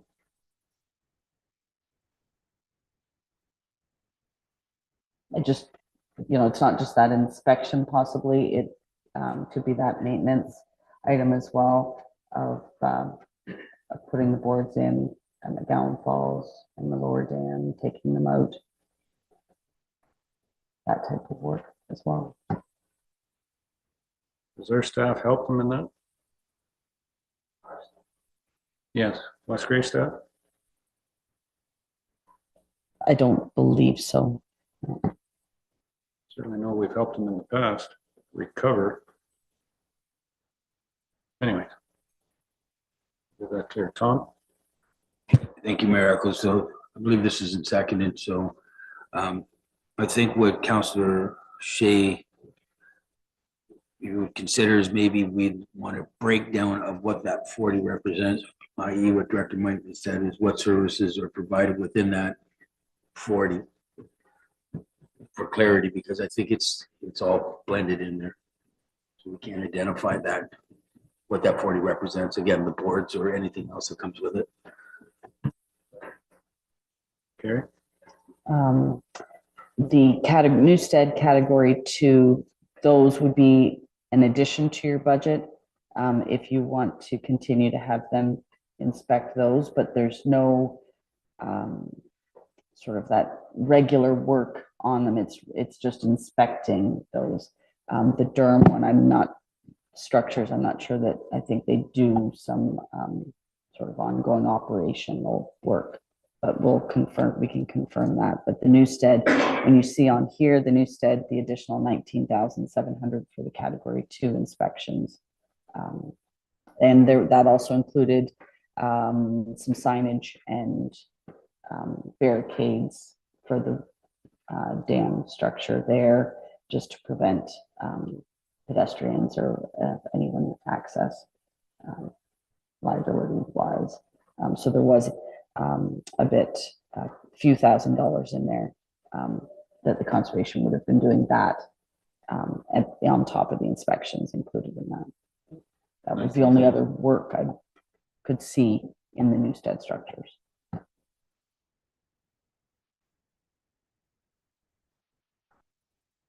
We're pretty good at putting up signs and barriers as well too.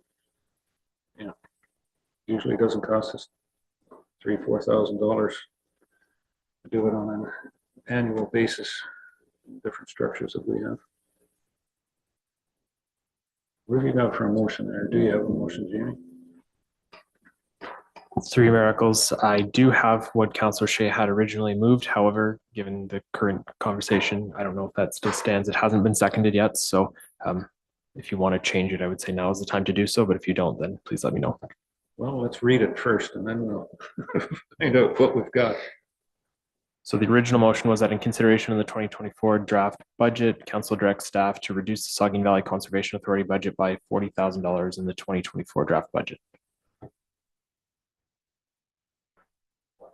Yeah. Well, given that Carrie's suggested that maybe part of that $40,000 goes towards some actual physical maintenance, and we don't have a breakdown, maybe we should be asking for a breakdown, but I'd like to, is it possible to reduce our contribution by the amount of the inspection and leave it not as a dollar figure, but contingent on getting the breakdown?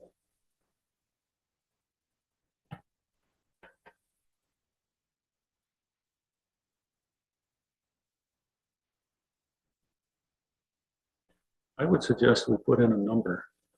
They put in 20,000, it would be found. Would that work? The 20,000 that the contribution to Saugeen Conservation for category 2 and other inspections be reduced by 20,000. And that, you know, and the further, or I don't know whether we want to say it, but further, just by that 20,000, that we can do a lot of that inspection ourselves.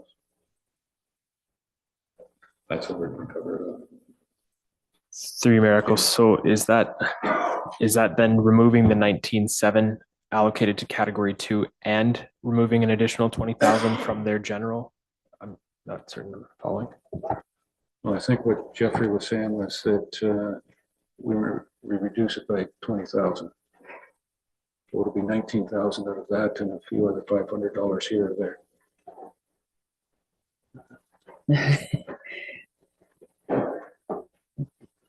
Sure. And just for clarity, the 19,000 for Newstead category 2 is not currently in your budget. So I need to add that in, or like if you were, that's not taking that out. That is not in your budget as it is right now. That was going to be in addition to this. The other 20 or 40,000 that we're talking about with special levies would be the Durham structures. That's in your budget currently. But the 19,000 for Newstead category 2 is not currently in your budget, just for clarity. Okay.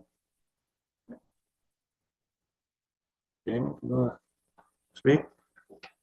Through your miracles, and just to add to what Director Martin was saying, in order to include that in the budget, we would need a motion to include those category 2 funds in the total of $19,700. Or as the motion is, not include them. Keep them out. Correct. Okay. Director, you've showed up. And I think I don't think it's just coincidental. You want to add something to this?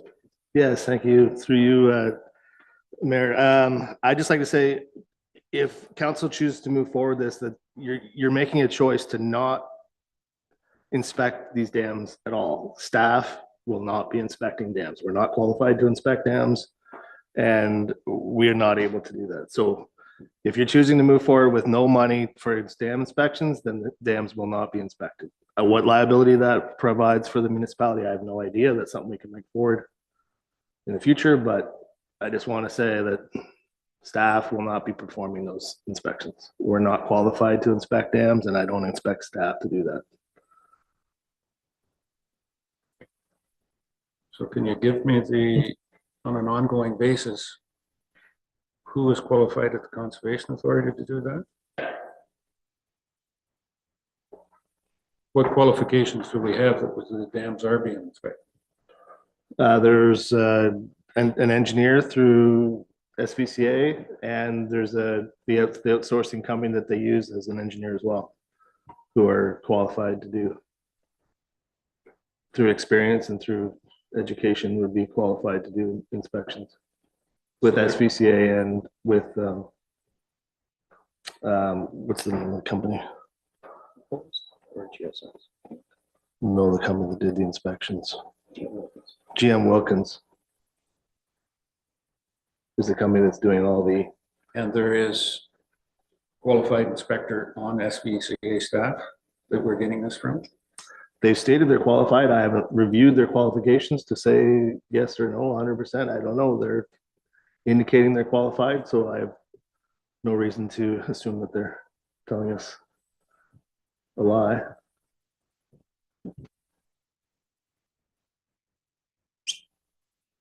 Okay.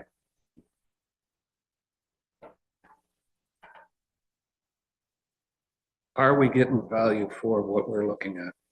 Are we paying? I guess this goes back to the point, we're paying for conservation to inspect their dams.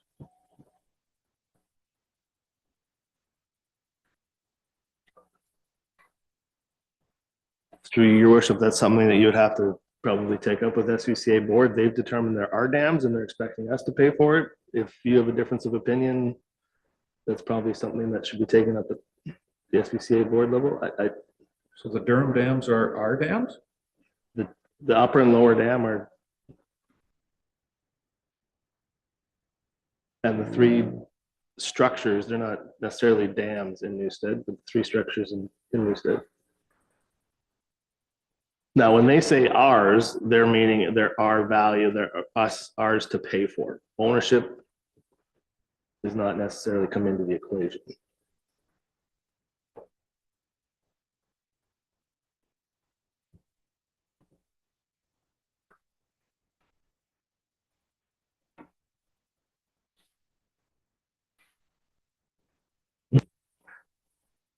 Have we had any choice?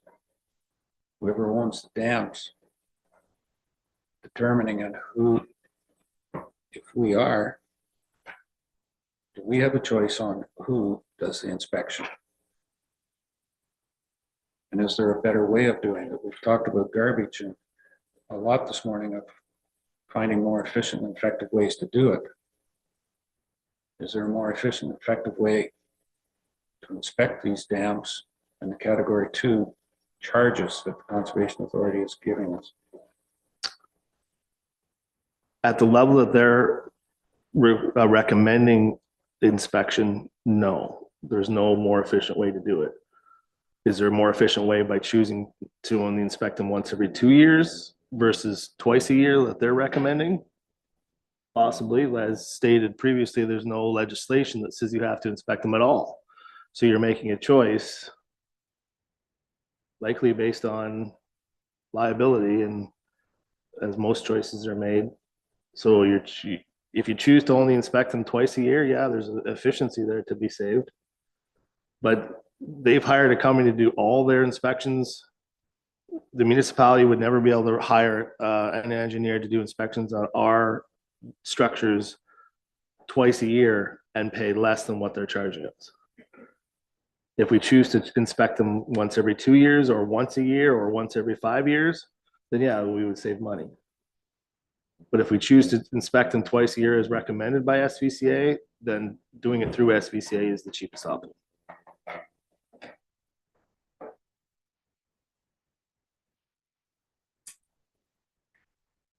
Speak as a council, something out there, or Councillor Shea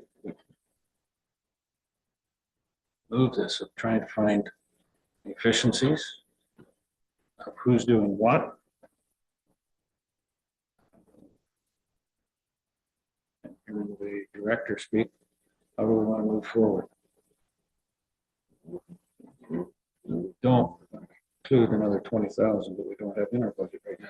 Well, given the director's comments and that the motion's not seconded, I guess I'm allowed to withdraw it. Yeah. Okay, I'll do that. Okay. Doug, too. Yeah, I hear where you're coming from, Mayor, but I look at the dams as being something like our bridges out there. They're something that's going to cost us money. I think there's mutual benefit of the dams for our area.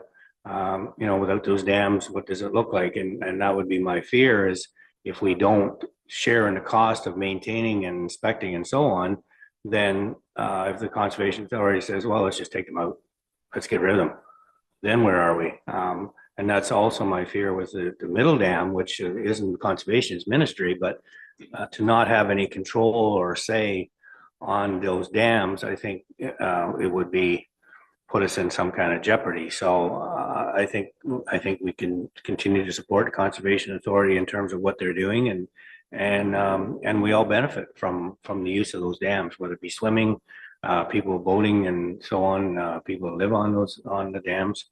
So I think it's important that you know, we look after them, and it all comes back to liability, like our director said, like it's about liability. So I'm in favor of status quo, I guess, to a certain extent, but maybe we need more details and to make it clear in terms of who's doing what and how, and then maybe we can make some decisions. Thank you. And I think that's what the province was doing when they looked at the act and how it would be. We've come to this point. It always was just kind of included in everything. And now there is a breakdown as to what the conservation is putting in there. And I think, you know, on a personal basis, how much duplicity is it? And of course, certainly with the upper dam, yeah, it is benefiting municipality, benefiting municipality that pays. But the conservation owns the dam. They also own conservation lands that the dam are on, and that park that's there, camping ground. And I think there's a tremendous benefit, because this is what's always been my bugaboo. The benefit is directed all at the municipality and nothing to the conservation. If that dam's not there, what effect does that have on that facility lands that the conservation has? But the authority has no pickup whatsoever. It's all billed back to the municipality of West Grey. Yeah. Maybe it's not here, maybe it's more at the conservation, but I need to argue that. Councillor Noon. Thank you. Maybe this isn't comparing apples to apples, but when you have a county road coming through your municipality or a provincial road, that's their jurisdiction. So I guess I just want that clarity on the ownership then. If it is owned by the conservation, wouldn't the onus be kind of similar in the requirements that they have to look after based on the same profile as the roads conditions would be, or is that not comparing apples to apples? you know, when it's coming through your municipality? Is it governed in a different way?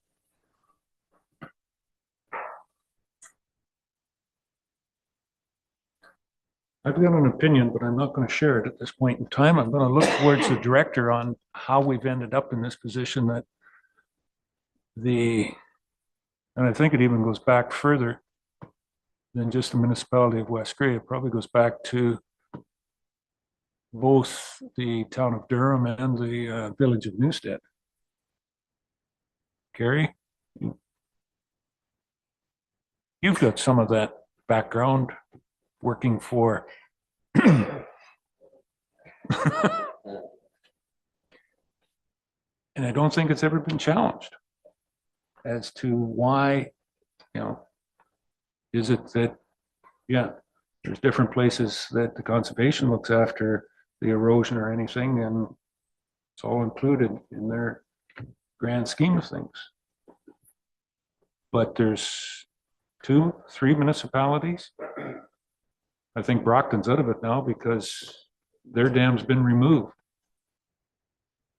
I think we're down to about 2 municipalities that contribute above and beyond to the conservation. And why? Because it's always been there?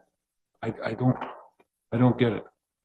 And I guess part of it goes back to 1997 when the flood did happen, and 2002 or 2003.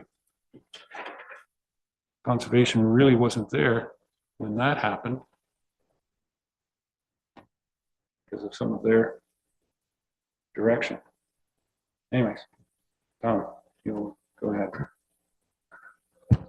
Mayor Eccles, so I guess will we entertain, or I could put a motion forward that staff write a letter to the SPCA. Wait for the clerk to catch, so to write a letter to the SPCA requesting several of the questions you have raised. And then it could come back to council as a whole, and we have some clarity that you're seeking. Again, on the ownership and who's at risk and who's not, and who owns what, et cetera, or all the items that you identified. And I'm sure we've all listened to them, but maybe that's the way to go with this. So I would put that motion forward, and I think we'll wait for the clerk, but I can be a little more thorough with it.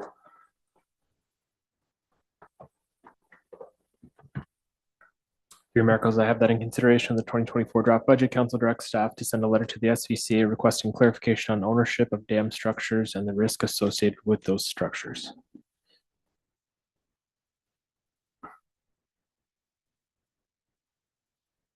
Okay.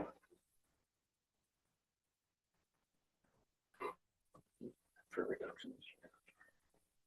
Making reductions in 2025 budget. Right. For making reductions, yes, in the 2024 budget or SBA's request.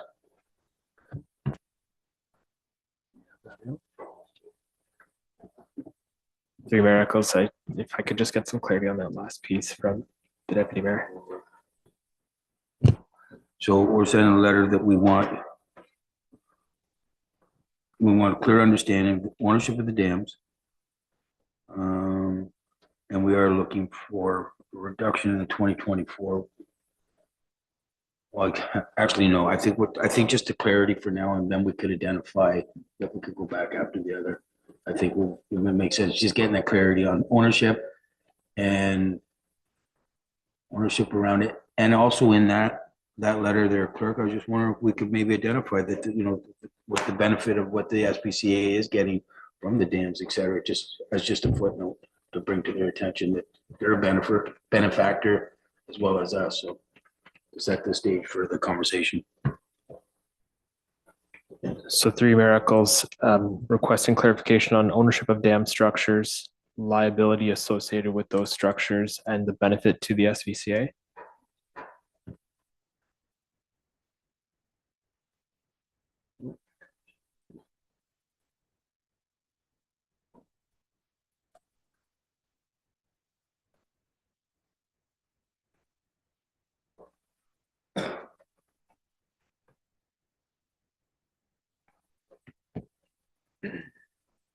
Okay.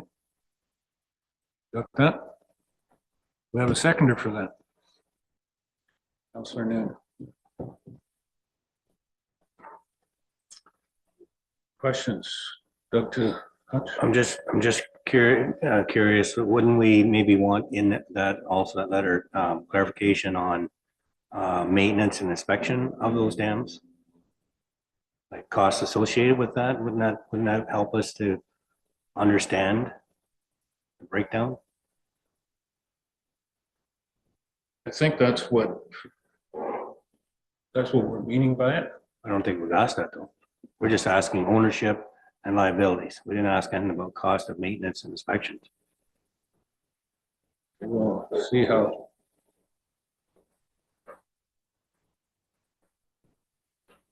Go ahead, Tom. Sorry.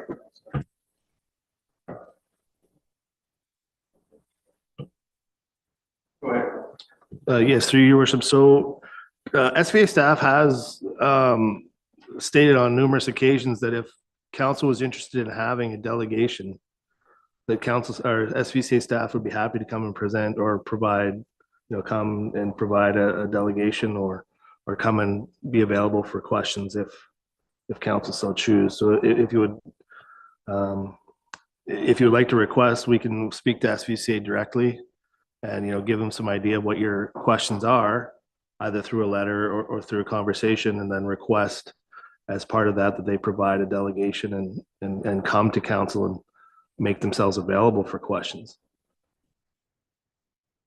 And they've, as previously stated, they were willing to do that. So I don't see any reason why they wouldn't be willing to do that moving forward.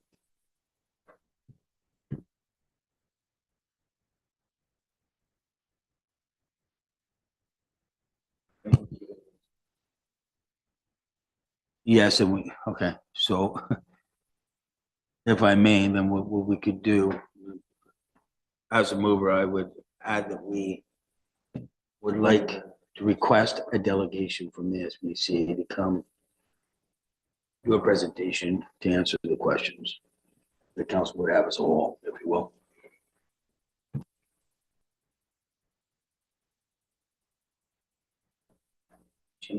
So through you, Mayor Eccles, I think rather than, if I may, rather than sending a letter, if we change the motion to request a delegation respecting A, B, C, and D, that may be more appropriate rather than going through a letter.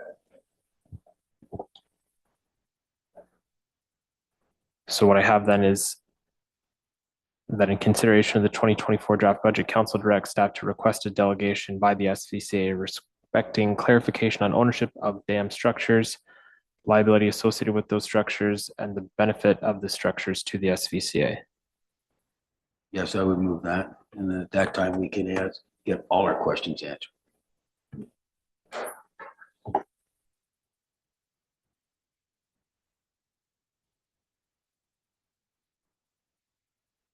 Moved by Deputy Mayor Hutchison, second by Councillor Noon. Questions on the verbiage that we have in the motion now? Councillor Hutchison. Well, I'm just wondering how that might work to benefit our budget. Is that delegation going to be something that's going to happen before we finish our budget? Or is that what we're expecting? Gary? Depends if you're finishing the budget today.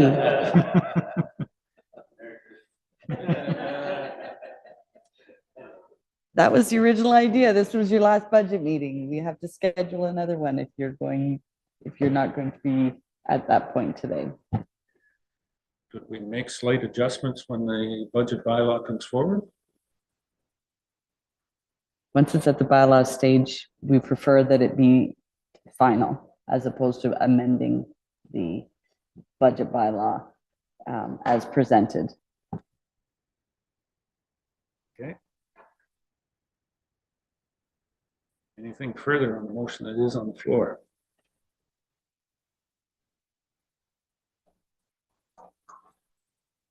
Joyce?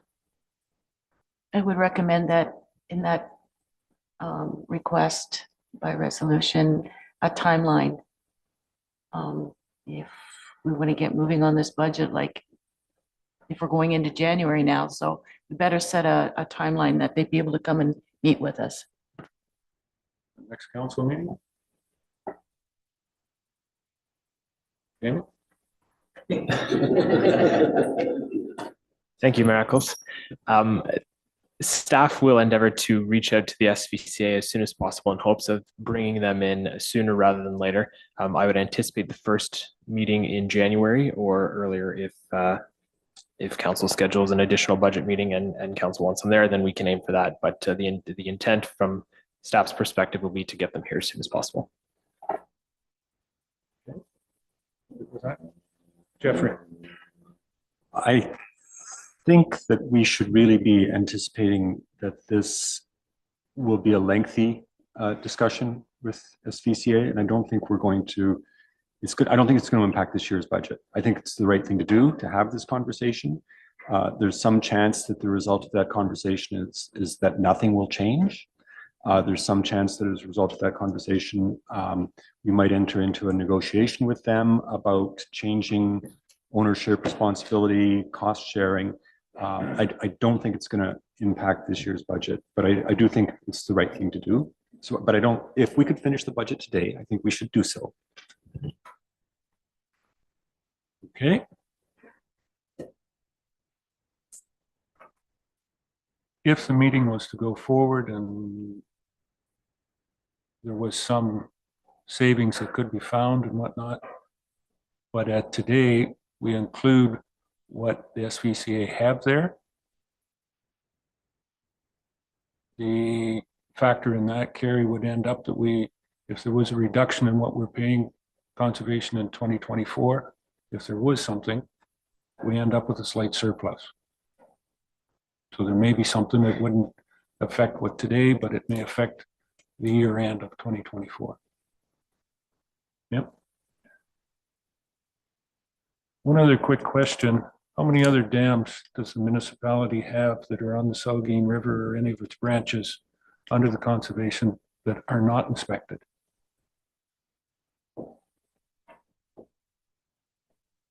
Staff, any know? Or anybody know?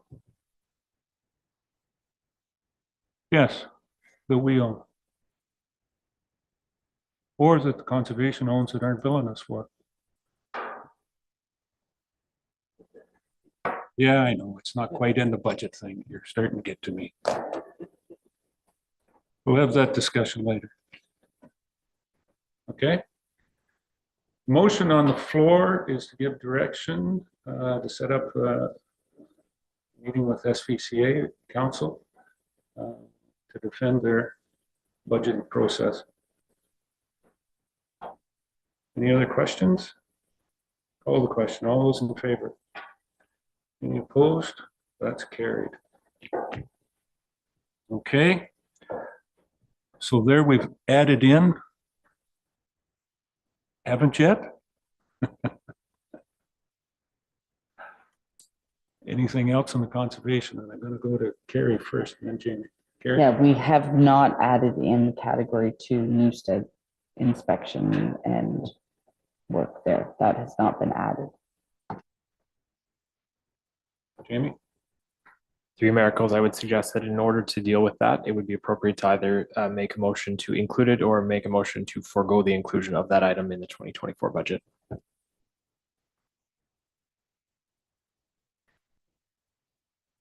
Carrie?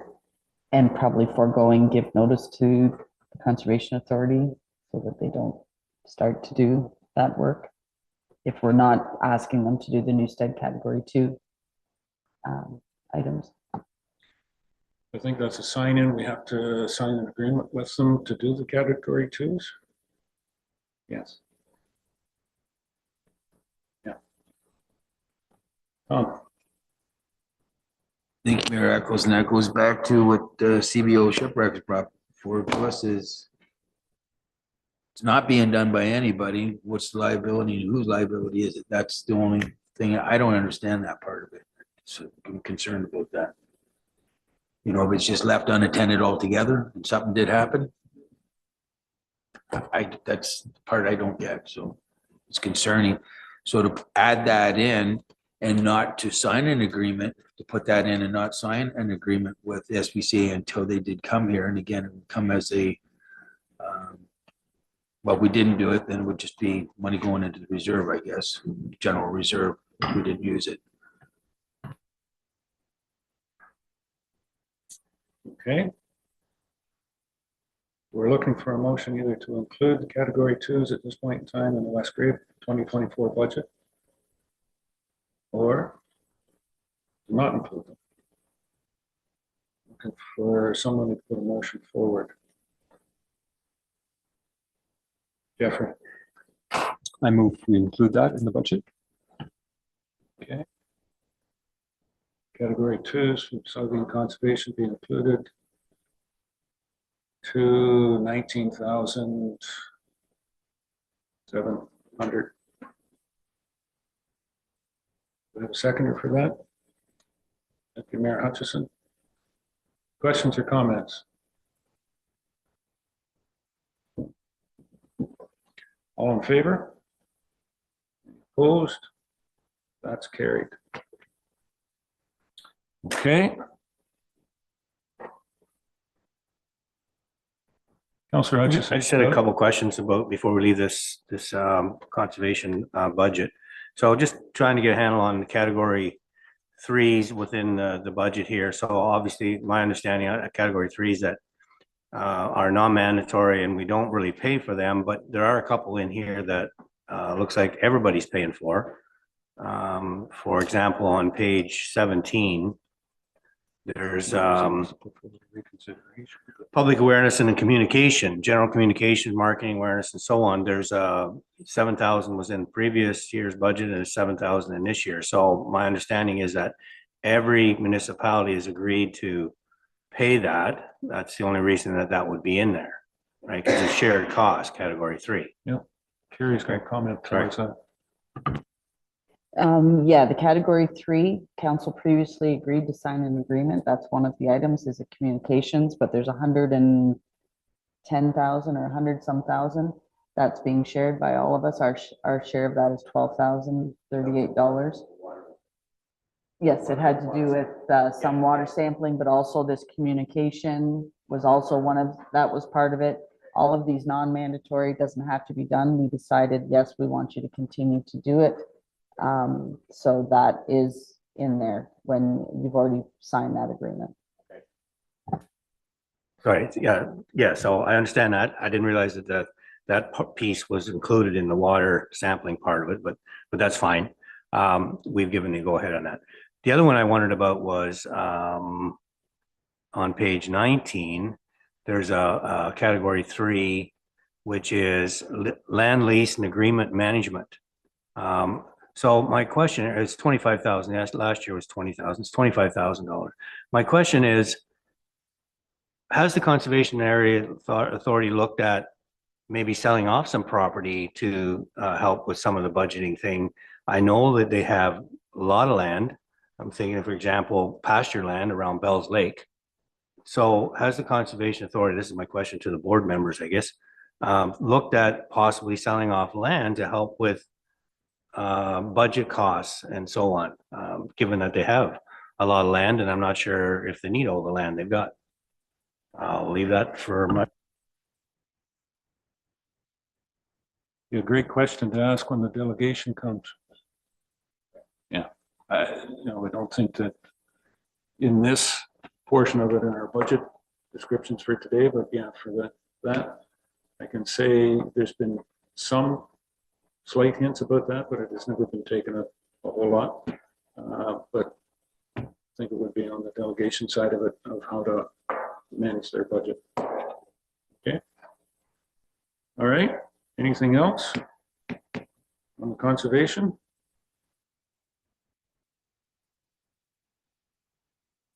Joyce. Thank you. And to the Director of Finance, that category 3, didn't it have to be approved 100% by all affected municipalities in order for that to go through? I believe it has been, I think. That was firmed up, I think, with the conservation. Yep. Everyone did it. Yeah. What I did hear afterwards, though, just to extend your answer, it wasn't mandatory at all 100%.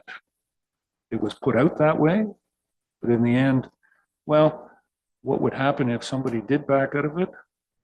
The portion of cost, the cost would still be the same, but it'd just be apportioned to those that did agree to it. That's where the number would change. That's what I was told. But 100% of the municipalities did join in on it. It's a portion the same as the general levy was on that 100 and whatever $1,000 it was to do the overall category 3 program. Tom? Thank you, Mayor Eccles. And I certainly do want to, I'm not sure if you were at that one meeting, but we were all in. If one was not, you may have been away on that meeting or elsewhere for another commitment, but I think it was the way we left that was if all participated, it was done. If one didn't, it was off the table. And I don't believe that you may have been at that meeting, you regrets, but that's how it was left with my understanding. Well, that's the way it was described to me the first time, and then I got Okay. the description of this, so I'm still not, Well, that's doesn't how- really, yeah, it's a that's moot fine. point, all Yeah, of that's us are good. in. Yeah, nope, that's good. I just wanted to, but maybe I had missed something too. Thank you. Yeah. There's a few things that get missed at the Conservation Authority, but, you know, it's a big animal. Okay, nothing else with conservation, Carrie? We're good there? What's the next one? Just as a update, Elmwood Fire Board has approved their budget and recommended, and they did lower the decrease their budget by actually 13,500. Our impact is only a share of that, so our budget, we did decrease by 10,000 for our share of that, but the board did find a reduction. They used some of their board reserves for a one-time capital project. So that's just, has been included in your package. We don't have the final assessment values for that service area yet. So the ratio of sharing may slightly change, but for the most part, that is in there. So that's just an FYI on that one, an update. Okay, thank you. The next item, the Elmwood Community Center Board has submitted their budget now, but we will require an additional 9,750. The operating has increased, but also their capital. They have 2 capital items included in their budget. One is basement entranceway upgrades and accessibility, $5,000, and parking lot upgrades of $20,000. So our share of both of those projects would be 12,500. So we need and there was an increase on the operating as well, but we need another 9,750 on our budget in order for that to move forward.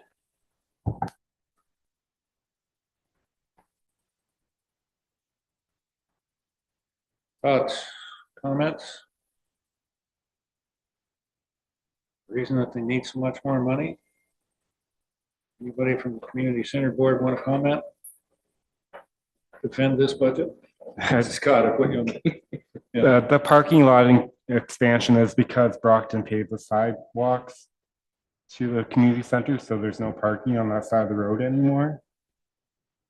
Then we want to add a porta potty to the baseball diamond. Hopefully we'll get more rentals then, and the homecoming will be this year.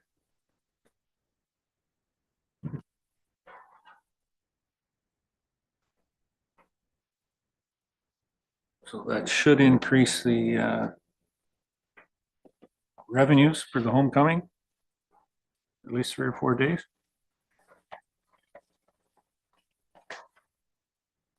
Not quite recognized there.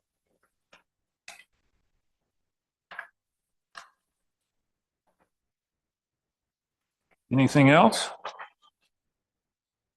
Any other questions on the Community Center Board?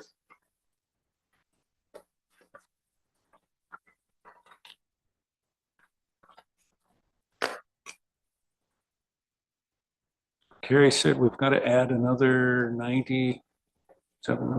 9,750, yeah.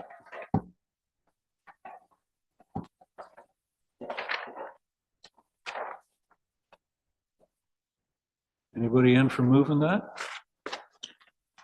Or dropping it? We get it in there, somebody's got to move it. Councillor Hutchison. Yeah, I'd like to move that. I guess we didn't give them the elevator. Or at least we didn't go forward with the grant to get an elevator for the hall. So I'd like to see the accessibility thing done. And I can see it beneficial to get the parking lot upgraded for the, like you said, if they're having a homecoming this year, though I would hope that maybe going forward that some of the funds that maybe they raised from their homecoming could come back to some of these capital costs in the future. So maybe that'll be something that they'll look at. I don't know if they have a plan for revenue that they generate, but I'd be willing to move that. Thank you. Okay. Receive the Alma Community Center budget with the upgraded numbers. Seconder for that, Deputy Mayor Hutchison. Any further comments or questions on that? Call the question. All in favor? Opposed? That's carried.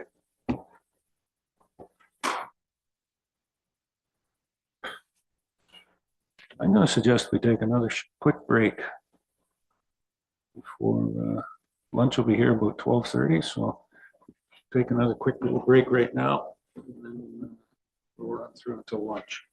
All right.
Okay, we're back up and running. Welcome everybody back. Any further, Councillor Noon, you have a further question on the Thank community you. center? In looking over their operating budget, I can see that their budgeted to their actuals aren't being met. In some years, reflecting expenses were down as well as revenues, which was COVID related. I get that, but in current year, like right now, they're definitely not meeting their revenue projection. So I would recommend by a resolution that the member on the board go back and ask them to revisit their fee schedules for revenue to maybe try to enhance creating more revenues to help offset their expenditures. Thank you.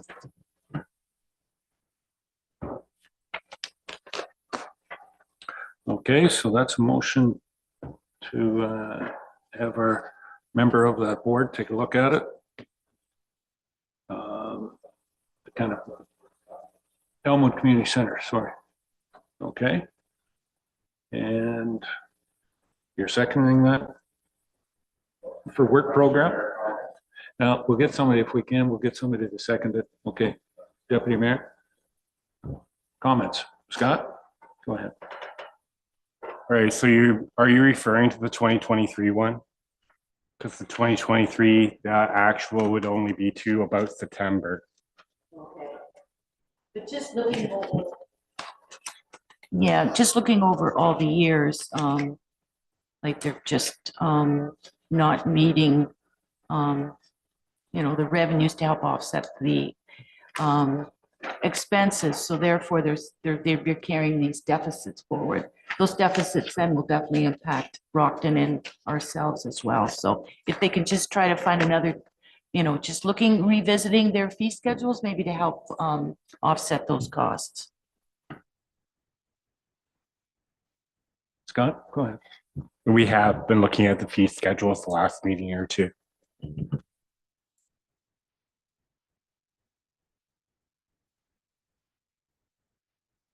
Okay. Yep. All right. And some years. So any other questions on that? Call the question. All those in favor? That's carried. Okay. All right. What we got next, Carrie? While the library board was here, you did not address in the one of the suggestions on the budget was a reduction in the library budget. It has not been, we did not deal with it at the previous one. You were waiting for this meeting. So I just don't know whether there's any action on that. Right now, there is no reduction brought forward in the request for a reduction from the library board. So that was just one of those items that was just carried forward at our previous meeting. Okay. So the budget is up 40,000, as we've heard when they were here. 23, 24 of it is staff wages and grid movement, I guess we'd say. Yeah. It's left somewhere around 20,000 in capital and operating, correct? Give or take? Not capital, we do capital. Sorry, yeah. capital was different. So it's just on their other operating expenses. Yep. With them being here and whatnot, how does that leave council? Fine with where we're at? Get a chance to take a run at them, so I would say, I think, Carrie, we're fine with where the library budget is. Good? When I'm reading it, all right. So we'll incorporate that the way it is. So next one. So you have your outstanding budget request forms, the first one being your Recreation, trails. So we did deal with the master plan. We funded, I think that one, just double check my budget changes.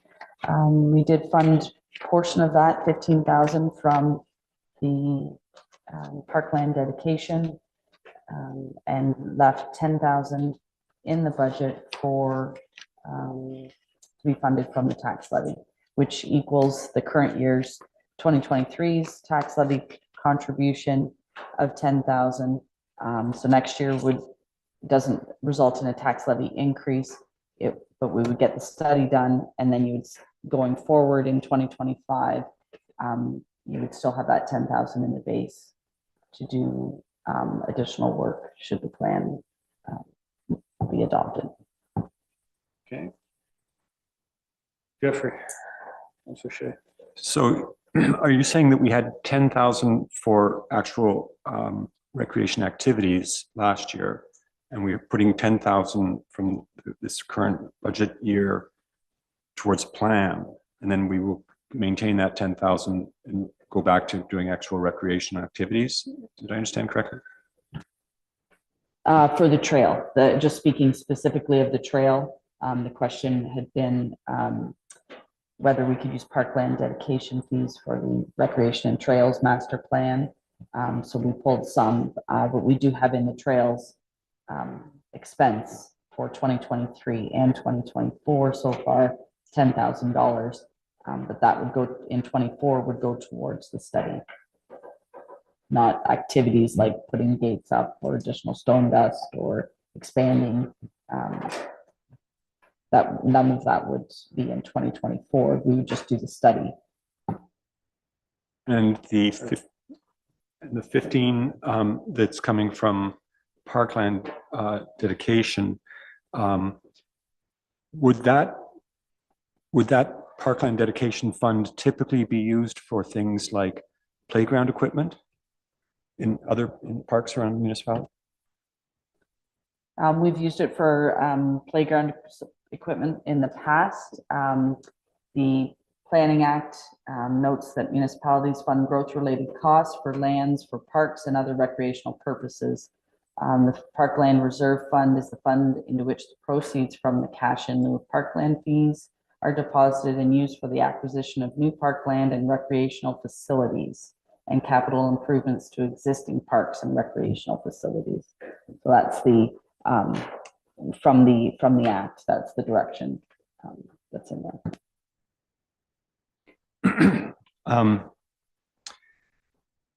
When this started off as a trails master plan, I was quite supportive of it, and it's expanded its scope somewhat. But I think that this council's vision of trails has deviated from my vision of trails. I had expected urban trails to be a place where citizens would be able to sort of relax and commune with nature.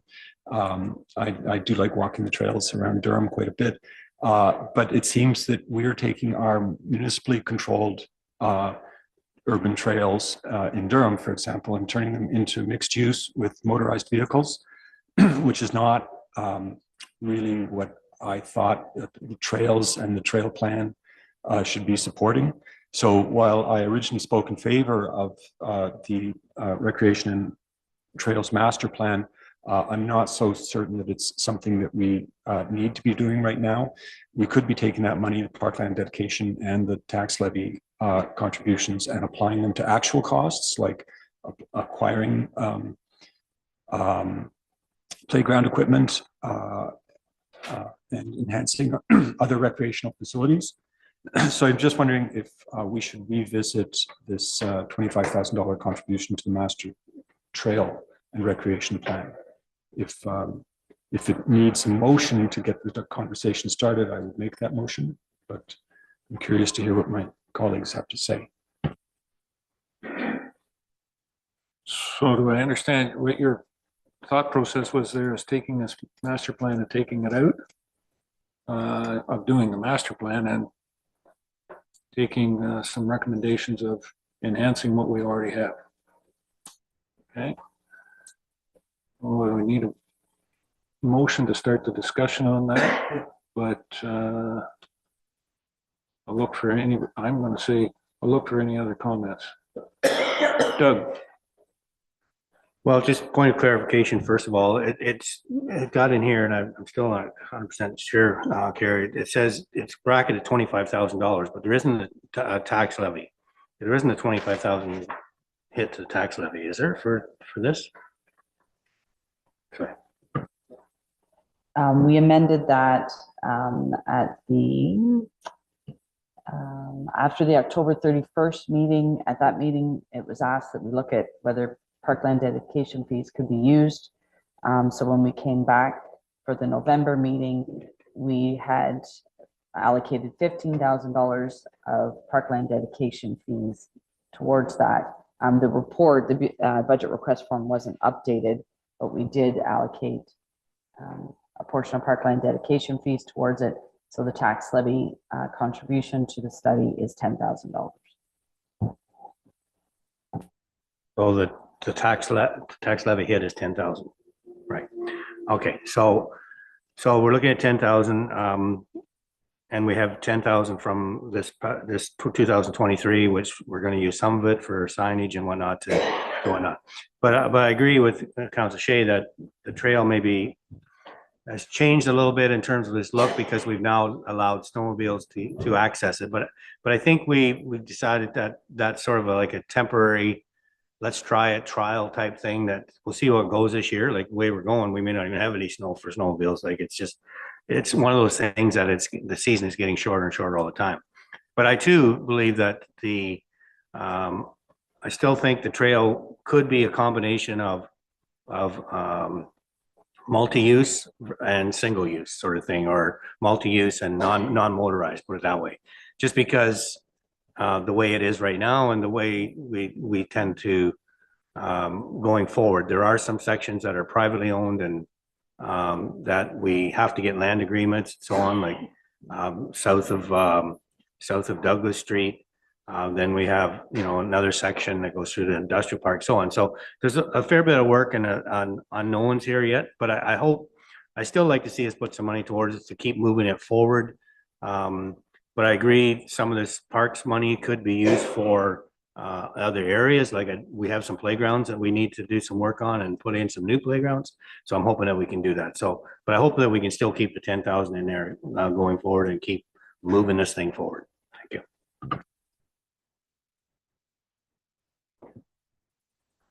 I guess the question is, do we leave the Trails Master Plan in here or do we take it out? Use the funding that's there to enhance the trails we already have?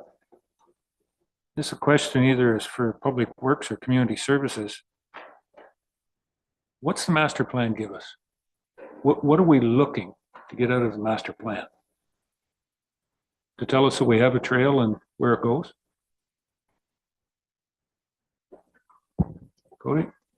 Through you, quite honestly, with the Recreation and Trails Master Plan, it would help provide the Community Services Department clear direction on where we should be going with our assets and resources. Right now, as staff, we have just been going by our best guess, but haven't had the opportunity to take a holistic approach at what the community needs.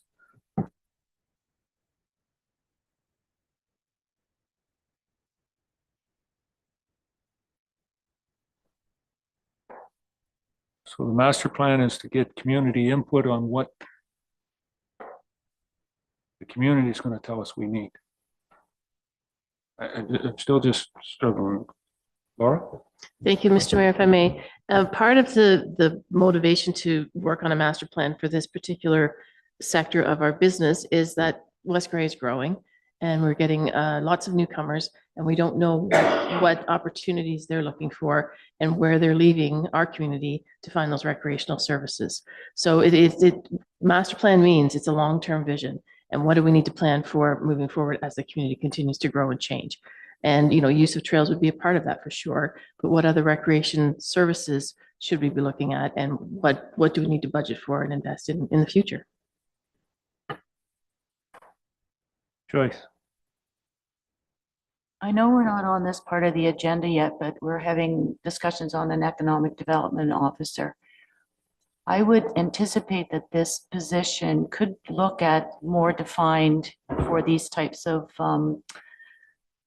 process of the master plans and with growth and so on and so forth. So I'm just kind of wondering if we're kind of piggybacking some part of this process that maybe the economic development person could look after. But Laura, with you being in that past and previous, that maybe you could give a better insight on how that person could help assist with these sorts of programs and policies. Through you, Mr. Mayor. Thank you, Councillor Noon. Economic development has over the years grown to include community development initiatives. So you're very correct to say that there would be an opportunity for that position to look at all of the demographics of our community, not just the business side, but what contributes to quality of life and pride of place. Tourism is another piece of economic development. So there is a bit of a piggyback. And to be quite honest, if council said, which one would you like? I would go with option 2 and retain a staff person to do this, at least the early works. And sometimes you get staff that have this experience anyway, and you can circumvent consultants. So I don't have a crystal ball, but there is a fit for sure. I think the other thing with that is the importance of the master plan in terms of grant funding. When you look around us, the county has a master plan for their trails. Hanover has one. Brockton, you're not sure, I think Brockton has one too. Grey Highlands has one. So a lot of the municipalities around us have master plans for their trails or for recreation or included together. So I think it's important that going forward that if we look at grant, they're going to say, what does your master plan say? And if we don't have one, then we're probably out to lunch in terms of grants. So I think it's really important for grants in the future. And given that 15,000 isn't coming out of the tax levy, it's coming out of the parks fees, I think we should go forward with it to get it rolling, and maybe a new staff member will help us with that. I don't know, but I think we need to budget the money and start moving forward in that direction. Is it a master plan only if a consultant has done it? Through you, Mr. Mayor, no, certainly not. Staff can do a strategic plan as we've just done ourselves. So there are other ways to get that information gathered.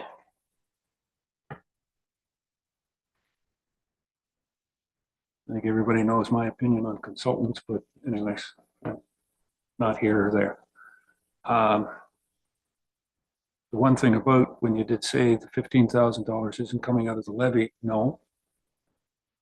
When you get the trails master plan and whatnot, it says extend the trail in Durham or extend the trail in Newstead, create a trail in Ayton. We've given $15,000 away to a consultant. It's going to tell you you'll need $15,000 to extend the trail. And that's going to hit the tax levy the year later and the year later. On a personal opinion, I've got great faith in our staff to be able to kind of analyze what the community has and what we need. We've done a great job in recreation, expansion and summer programs. We've got 2 wonderful people in this office, a couple of other individuals in our facilities that connect with the community on recreation continuously. Put a little strategic plan together on recreation going forward. It would be masterful, in my opinion. And we would have the money with the vision that we see here, identifying in our own community. We've got the money then to build the project. But my opinion on it. Any other ideas on recreational master plan?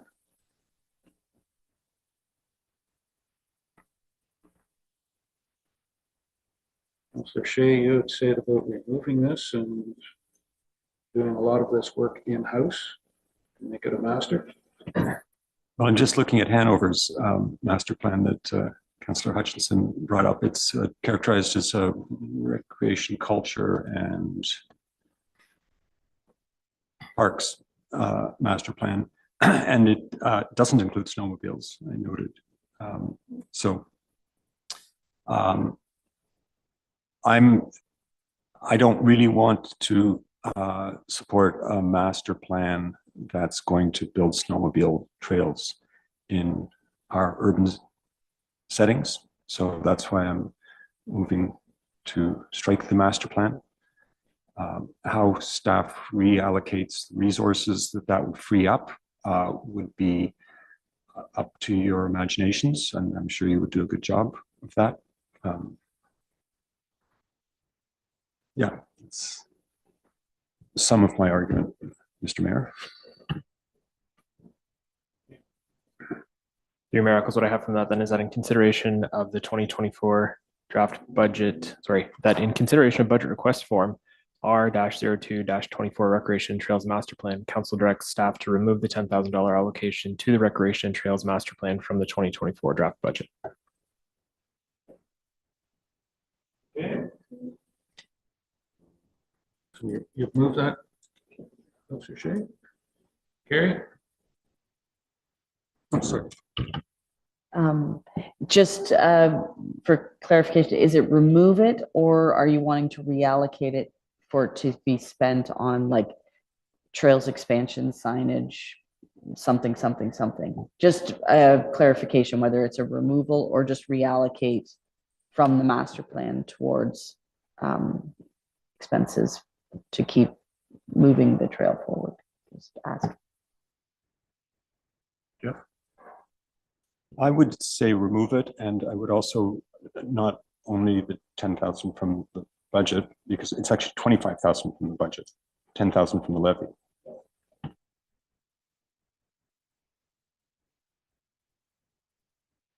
That adjustment, Jeannie? Because yes, I have swapped out 10,000 for 25,000, so we're removing $25,000 total allocation from that project. Okay, a seconder. Scott? Councillor Forrester, comments? Doug? Well, I think we're going backwards.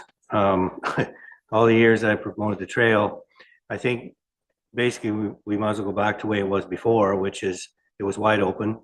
Anybody and everybody could use it. Snowmobiles did use it. ATVs use it. Cars use it.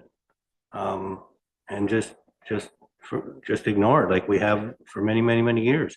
Ignore that it's there, but even though it's used as a trail. So I think, you know, my goal right from the start was let's designate a trail. Let's put some signage up there. Let's take some of the liability off West Gray, because right now, without the gates there, and it used to happen, people walk down the trail, you'd be followed by a car because they're going fishing to a spot on the trail.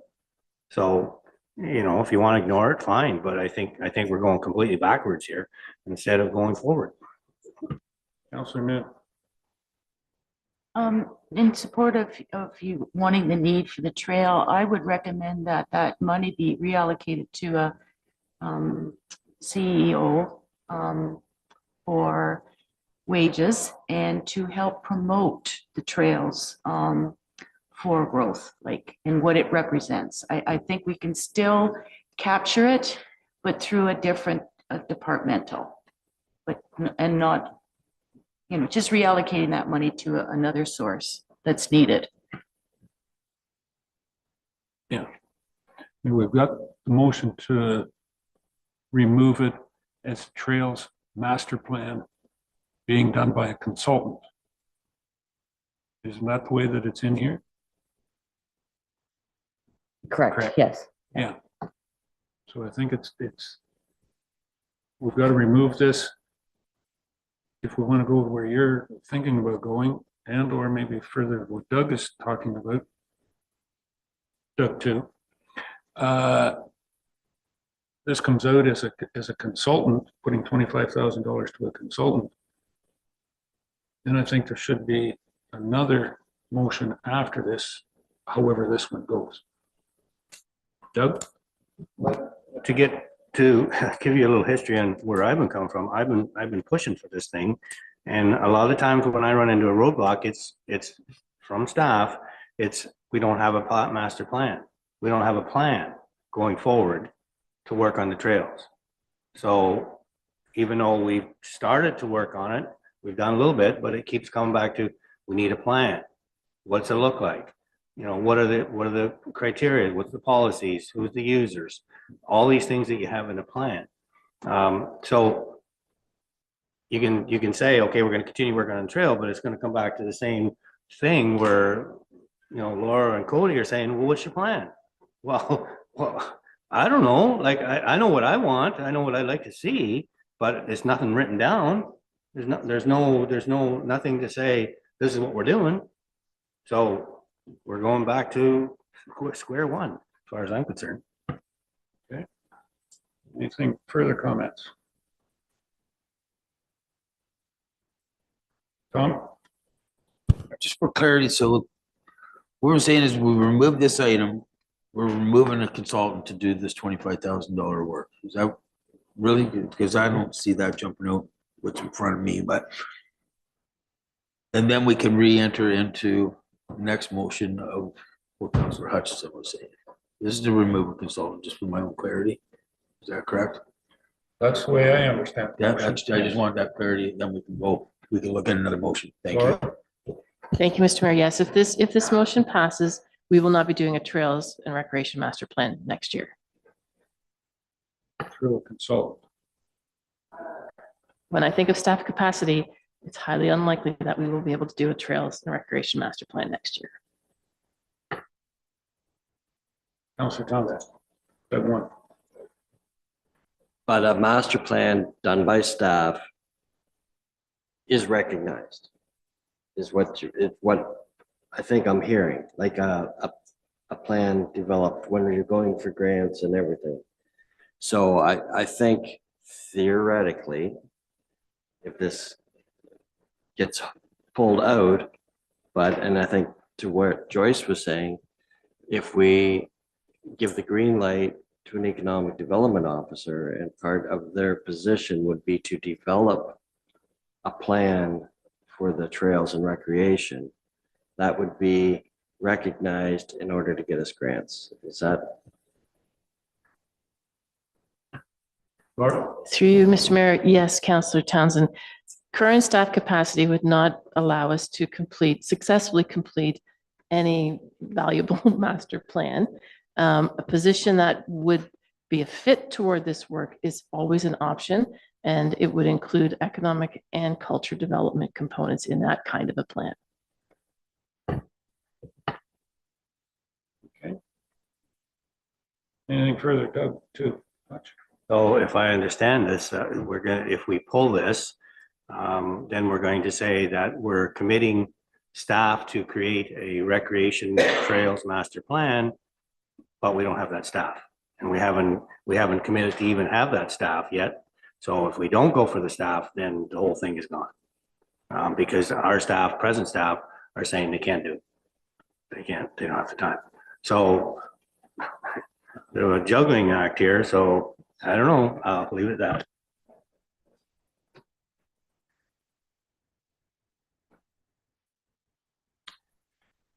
It would be a direction of resourcing on how to find the resources internally to do that. I mean, we certainly have developed a lot of recreational programming in the last 3 or 4 years.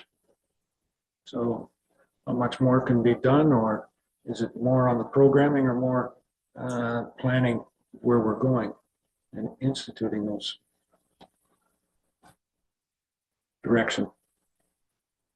I don't know. Maybe the question is, how did we get into so much more recreational programs without a plan over the last couple of years?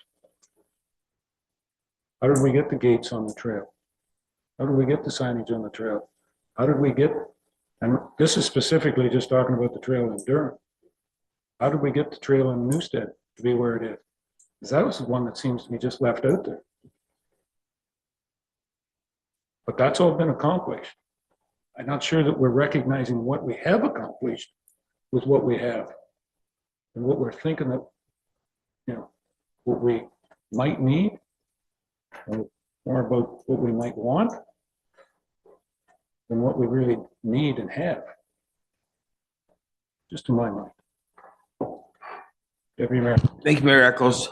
So my concern here is we take it out, then that's connected to the next item that's been brought forward a couple of times or suggested, this $90,000 EDAC officer. We leave it in, the consultant does the work at 25 versus 115. We're sitting here looking at a tight budget. We're struggling to get this down. And this is what I see happening. We take this out, then it goes hand in hand with the next item that's coming up. So it's either we're going to endorse and move forward on our trail master plan or whatever that may look like, or we're not going ahead. Is really the question here, because I think we brought the other item in and it should be connected. And that's just concerning to me. So, because that's a different topic. I've heard a couple of people say that. So I think this is the question before us right now, is this one without any other connections. So either we go ahead with the consultant to complete this, move forward, or any portion of it, or we don't. And I think that's kind of what's, because it's, again, we brought something else into the fold. So if I may, could we call the vote, please? Very good. Okay. There's been a question on calling the vote. All those in favor, the motion is to remove the recreational master plan funding for a consultant to do that master plan. All those in favor? Any opposed? That motion is carried. All right, master plan is out. The $15,000 would stay in the park dedication, and the 10,000 would be, it would come out and or. With this motion, it would reduce the tax levy by 10,000. That's your tax levy impact. Thank you. Okay. All right, well, we gotta. Can we tackle the next one first? Before lunch? Lunch is here. Cold pizza is wonderful. That's the best place, that's the best time to have it. Come on. Yeah. We're waiting for the other product to cool down that you have with pizza. No. The next one, the next biggest one on this is the Economic Development Officer. $90,000. I see that it's in here in 2023, so it really doesn't affect the budget. It's already in the budget. Well, this is 2023 service level. Yeah. So it must already be in here. Carrie? Yeah, headings missed being updated. That would be an add to the 2024 budget. Comments, Deputy Mayor. Question through you, Mayor, to Director Mike, and if I could just have a summary of where we are now, where we've landed, please, before going into this one. So we are up to 9.7 now, with adding the Elmwood Community Center and the Newstead Category 2. We took off 20,000 for bag tag revenue in effective September 1st. We had the waste diversion revenue, provincial grant revenue of 70, and we removed the Recreation Trails Master Plan, which was a $10,000 tax levy impact. So we're at 1.274 million, or 9.7.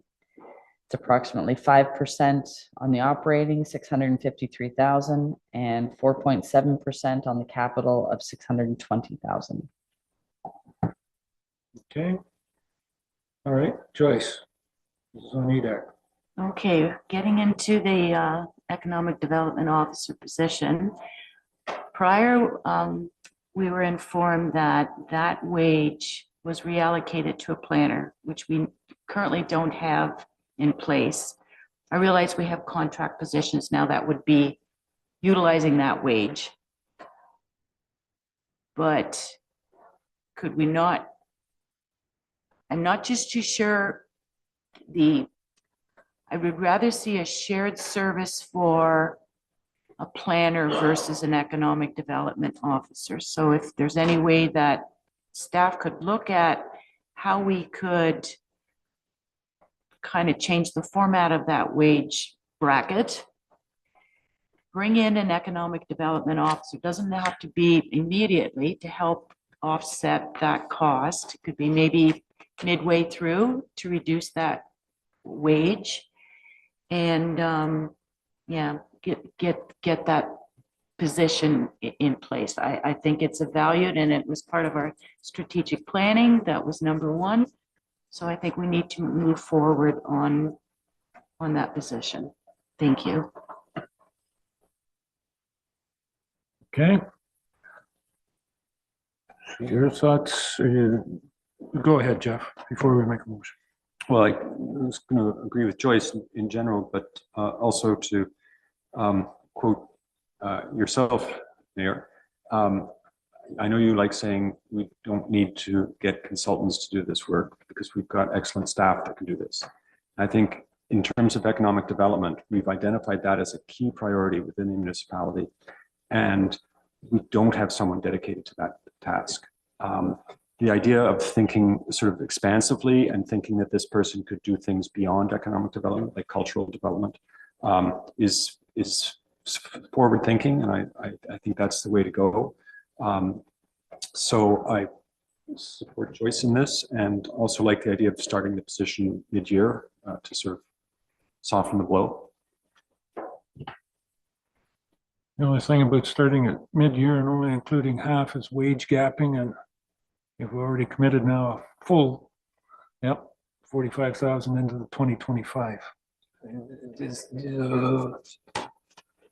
Anyway, yeah, but I understand your point, and how successful have we been on filling some other positions? Would we have somebody ready to start this job by February 1st? May 1st? May? Oh, May have somebody. Yeah. It is an option. See the Director of Finance squinting a little bit at that because of the wage gap. That it does make that impact on the 2025 budget before we start, if this was to go forward. Mayor Eccles, I'm just listening to a couple of conversations. One of the concerns I have, yes, we did use our EDAC wage to hire a full-time planner. And I think things are going to change. I think as the inflation changes and interest rates come down, we're going to be getting right back into the boom again. I don't think it's far from over.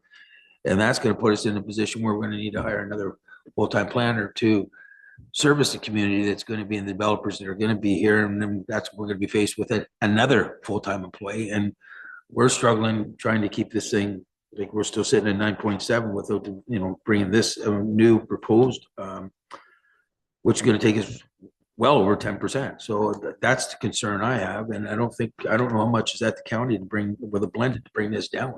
So I'm really looking at the impact. A lot of us may be able to handle it. There's a lot of people that can't handle this increase. So we've got to really look at that. And once it's set in there, that 9 points, it's there. It does not go away. So, is this the right time to do that? I understand the importance of EDAC. I understand all the importance of that. Absolutely. I just don't know if it's the appropriate time to do it. And again, I think maybe it's something, we've had to make a lot of cuts here, a lot of services, a lot of infrastructure. And I think this is one of those items that we need to consider. Maybe we just need to cool down for a year and relook at it for the following year's budget, set ourselves up a little bit differently. So I don't think I could support it for those reasons. Thank you. Okay. Anything further? Doug, too. Councilor Hutchison? Just a thought. What do we need more? An economic development person or a communications person? And I think we're in the thrall of maybe hiring a communications person, but maybe we do a roundabout. We make lots of changes all the time, like trails. Maybe we hire economic development instead. Just a thought. I know that the CEO will have a comment on that.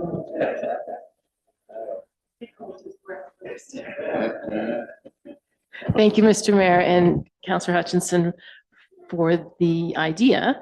I would submit that a communications position at the juncture where this corporation and municipality is an essential position. We need someone to consistently manage our online presence, our website, meetings are, everything's changed because of COVID and everything is much more instant and we need to be able to respond to that. If I may just take a moment to address the staffing model for a planner. We are using planning consultants. We've divided the planning portfolio amongst 2 independent consultants and the county's assisting us still as well. So, we've got 3 different solutions for one position and it is not sustainable. That's a very busy portfolio as well. So I would maintain that full-time position at the risk of not having an economic development officer. And if I might just add one more thing, this is not the first time that this has been here. So while it said 2023, it could have said 2022 as well. We've tried a few times to have this position re-added to our complement. It's a big gap. Okay. Anything else? There's a wonderful book written by a gentleman that was a councillor or legislative member from Alberta, recognized at any conferences, and I think the CEO has read that book a couple of times, 13 Ways to Kill Your Community. You better know where your community is going in direction and what you're trying to attract. Get that set out before you hire an economic development officer. It's the whole chapter is on that.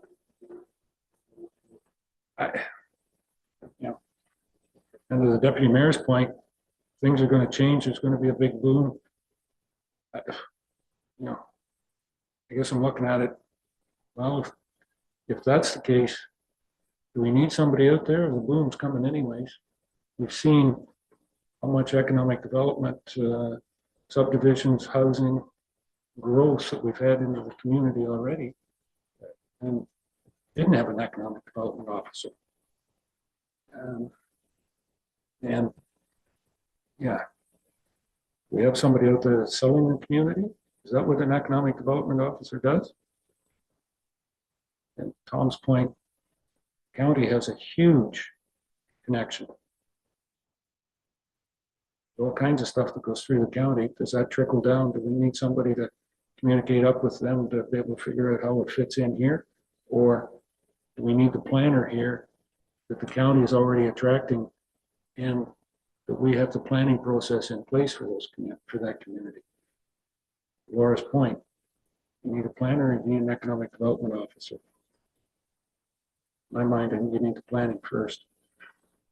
Laura? Through you, Mr. Mayor, I can appreciate how difficult this budget is, and I do not envy the decisions that council is making and will continue to make until we get to the passing of the budget. There is, while the boom might be coming, I would submit that it's residential, and we are not at the table when we're talking about attracting businesses, and that's a gap in our tax assessment makeup. An economic development officer will provide us a spot at many tables, including some of the discussions that we're having regarding growth and boundaries and all of those other things that are knocking at all of our borders.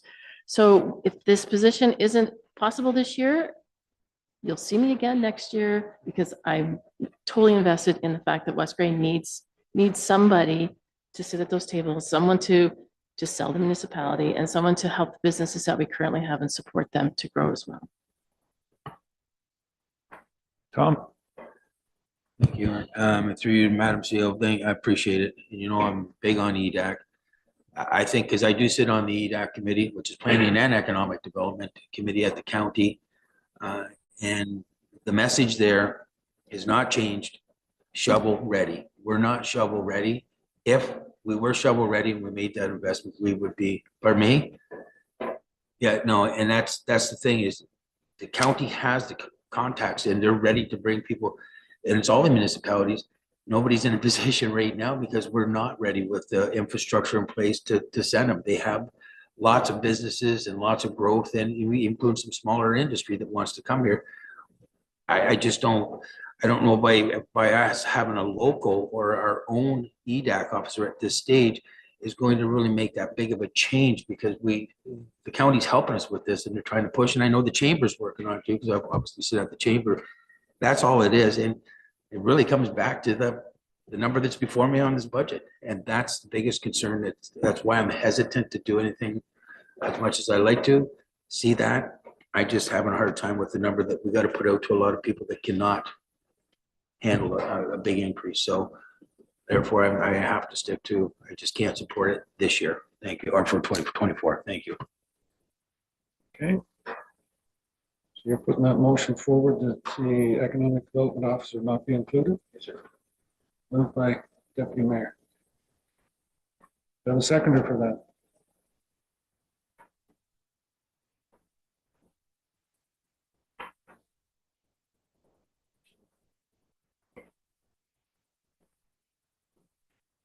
Do I have a seconder for that?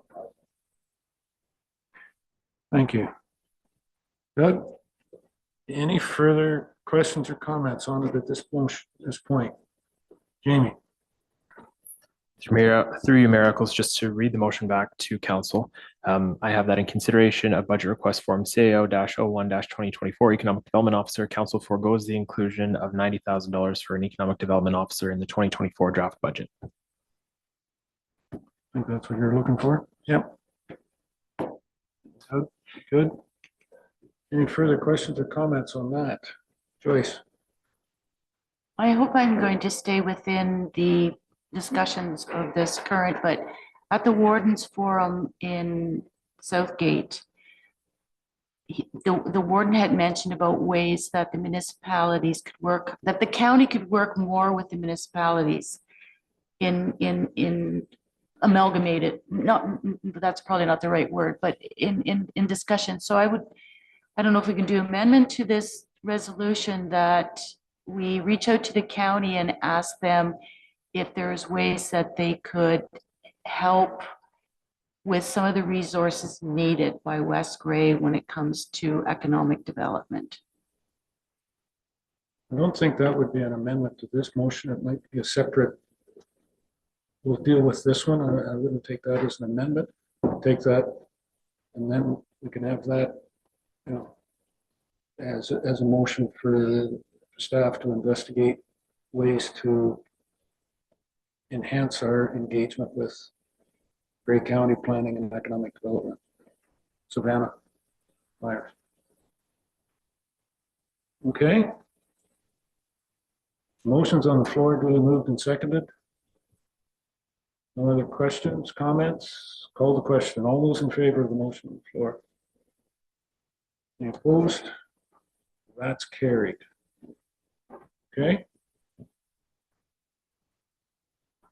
think that's the major parts of everything today. Carrie, anybody else? There was one comment about our industrial and not having enough tax base or tax things. Carrie and I have discussed this. There's several municipalities in Grey County even that a lot of the rural industries are still being taxed at the farm rate. Southgate is maybe one of the major ones, Grey Highlands. And this includes, you know, as I said, in the farming community and those on-farm industries, and they're taxed the way they've changed theirs and have direction. I don't think it's going to have any impact on 2024 budget, but those industries are being taxed at an industrial rate, which is quite considerably different than farm. And it is impacted their revenues, taxation. I would like, you know, going forward in the budget of how that is done and for revenue generation. I'm not sure that it will affect our 2024 budget, but something going forward, Carrie, is that looking how that can be done. As we said, we don't have a big industrial base. We do have a big industrial base. We just don't have it recognized by impact in our in our community. So as a last point in this, that's where I would say that going forward on budgeting, we take a deeper look into that. And having a full-time planner would be able to really get into that. Okay? Tom? Question, thank you, Mayor Echols. I think based on what I'm seeing here, this basically concludes the budget discussions. Wondering if do we enter how much more we can do, or do we consider looking at a motion? I just wanted clarity on that we have concluded, so I'm not overstepping my boundary. I don't know. Director Mike could give us a summary and.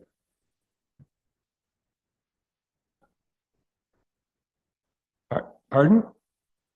Before lunch or after lunch? Well, I'm going to be leaving here probably with pizza in hand.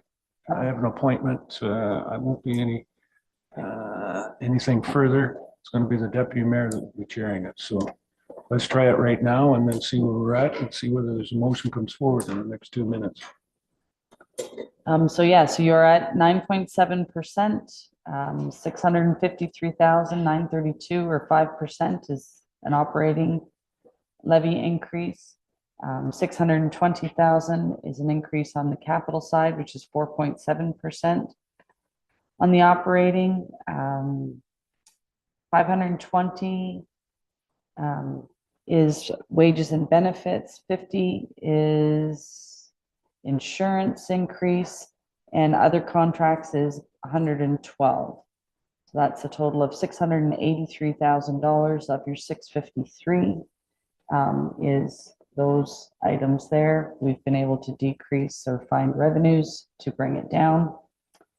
On the capital side, two of your biggest budget pressures, the police station increase to the tax levy is 175,000, and our public works total roads, bridges, and equipment is 430. So that's 600,000 of your 620 tax levy increase on the capital side. So that let's do on approximate.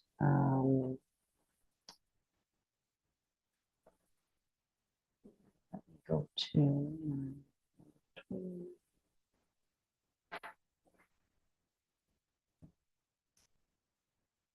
tax rate, approximately 110,000 maybe for every 100,000 of residential assessment. Maybe $72 would be our share, $38 would be the county share. So on an average assessment of $269,000, it would be $296, so just shy of $300 on an average assessment, but it's approximately 110 per 100,000 is what we're estimating where we're at. So $75 a quarter. Tom? I would move to approve 2024, I guess would be draft. Want some verbiage on that? Yes, Jamie. Through you, Deputy Mayor, I think what you were saying was that in consideration of the 2024 draft budget, Council 1 approves the 2024 draft budget in principle, and 2 directs staff to issue a notice of public meeting and intention to pass a budget bylaw to be held on January 16th, 2024. Exactly.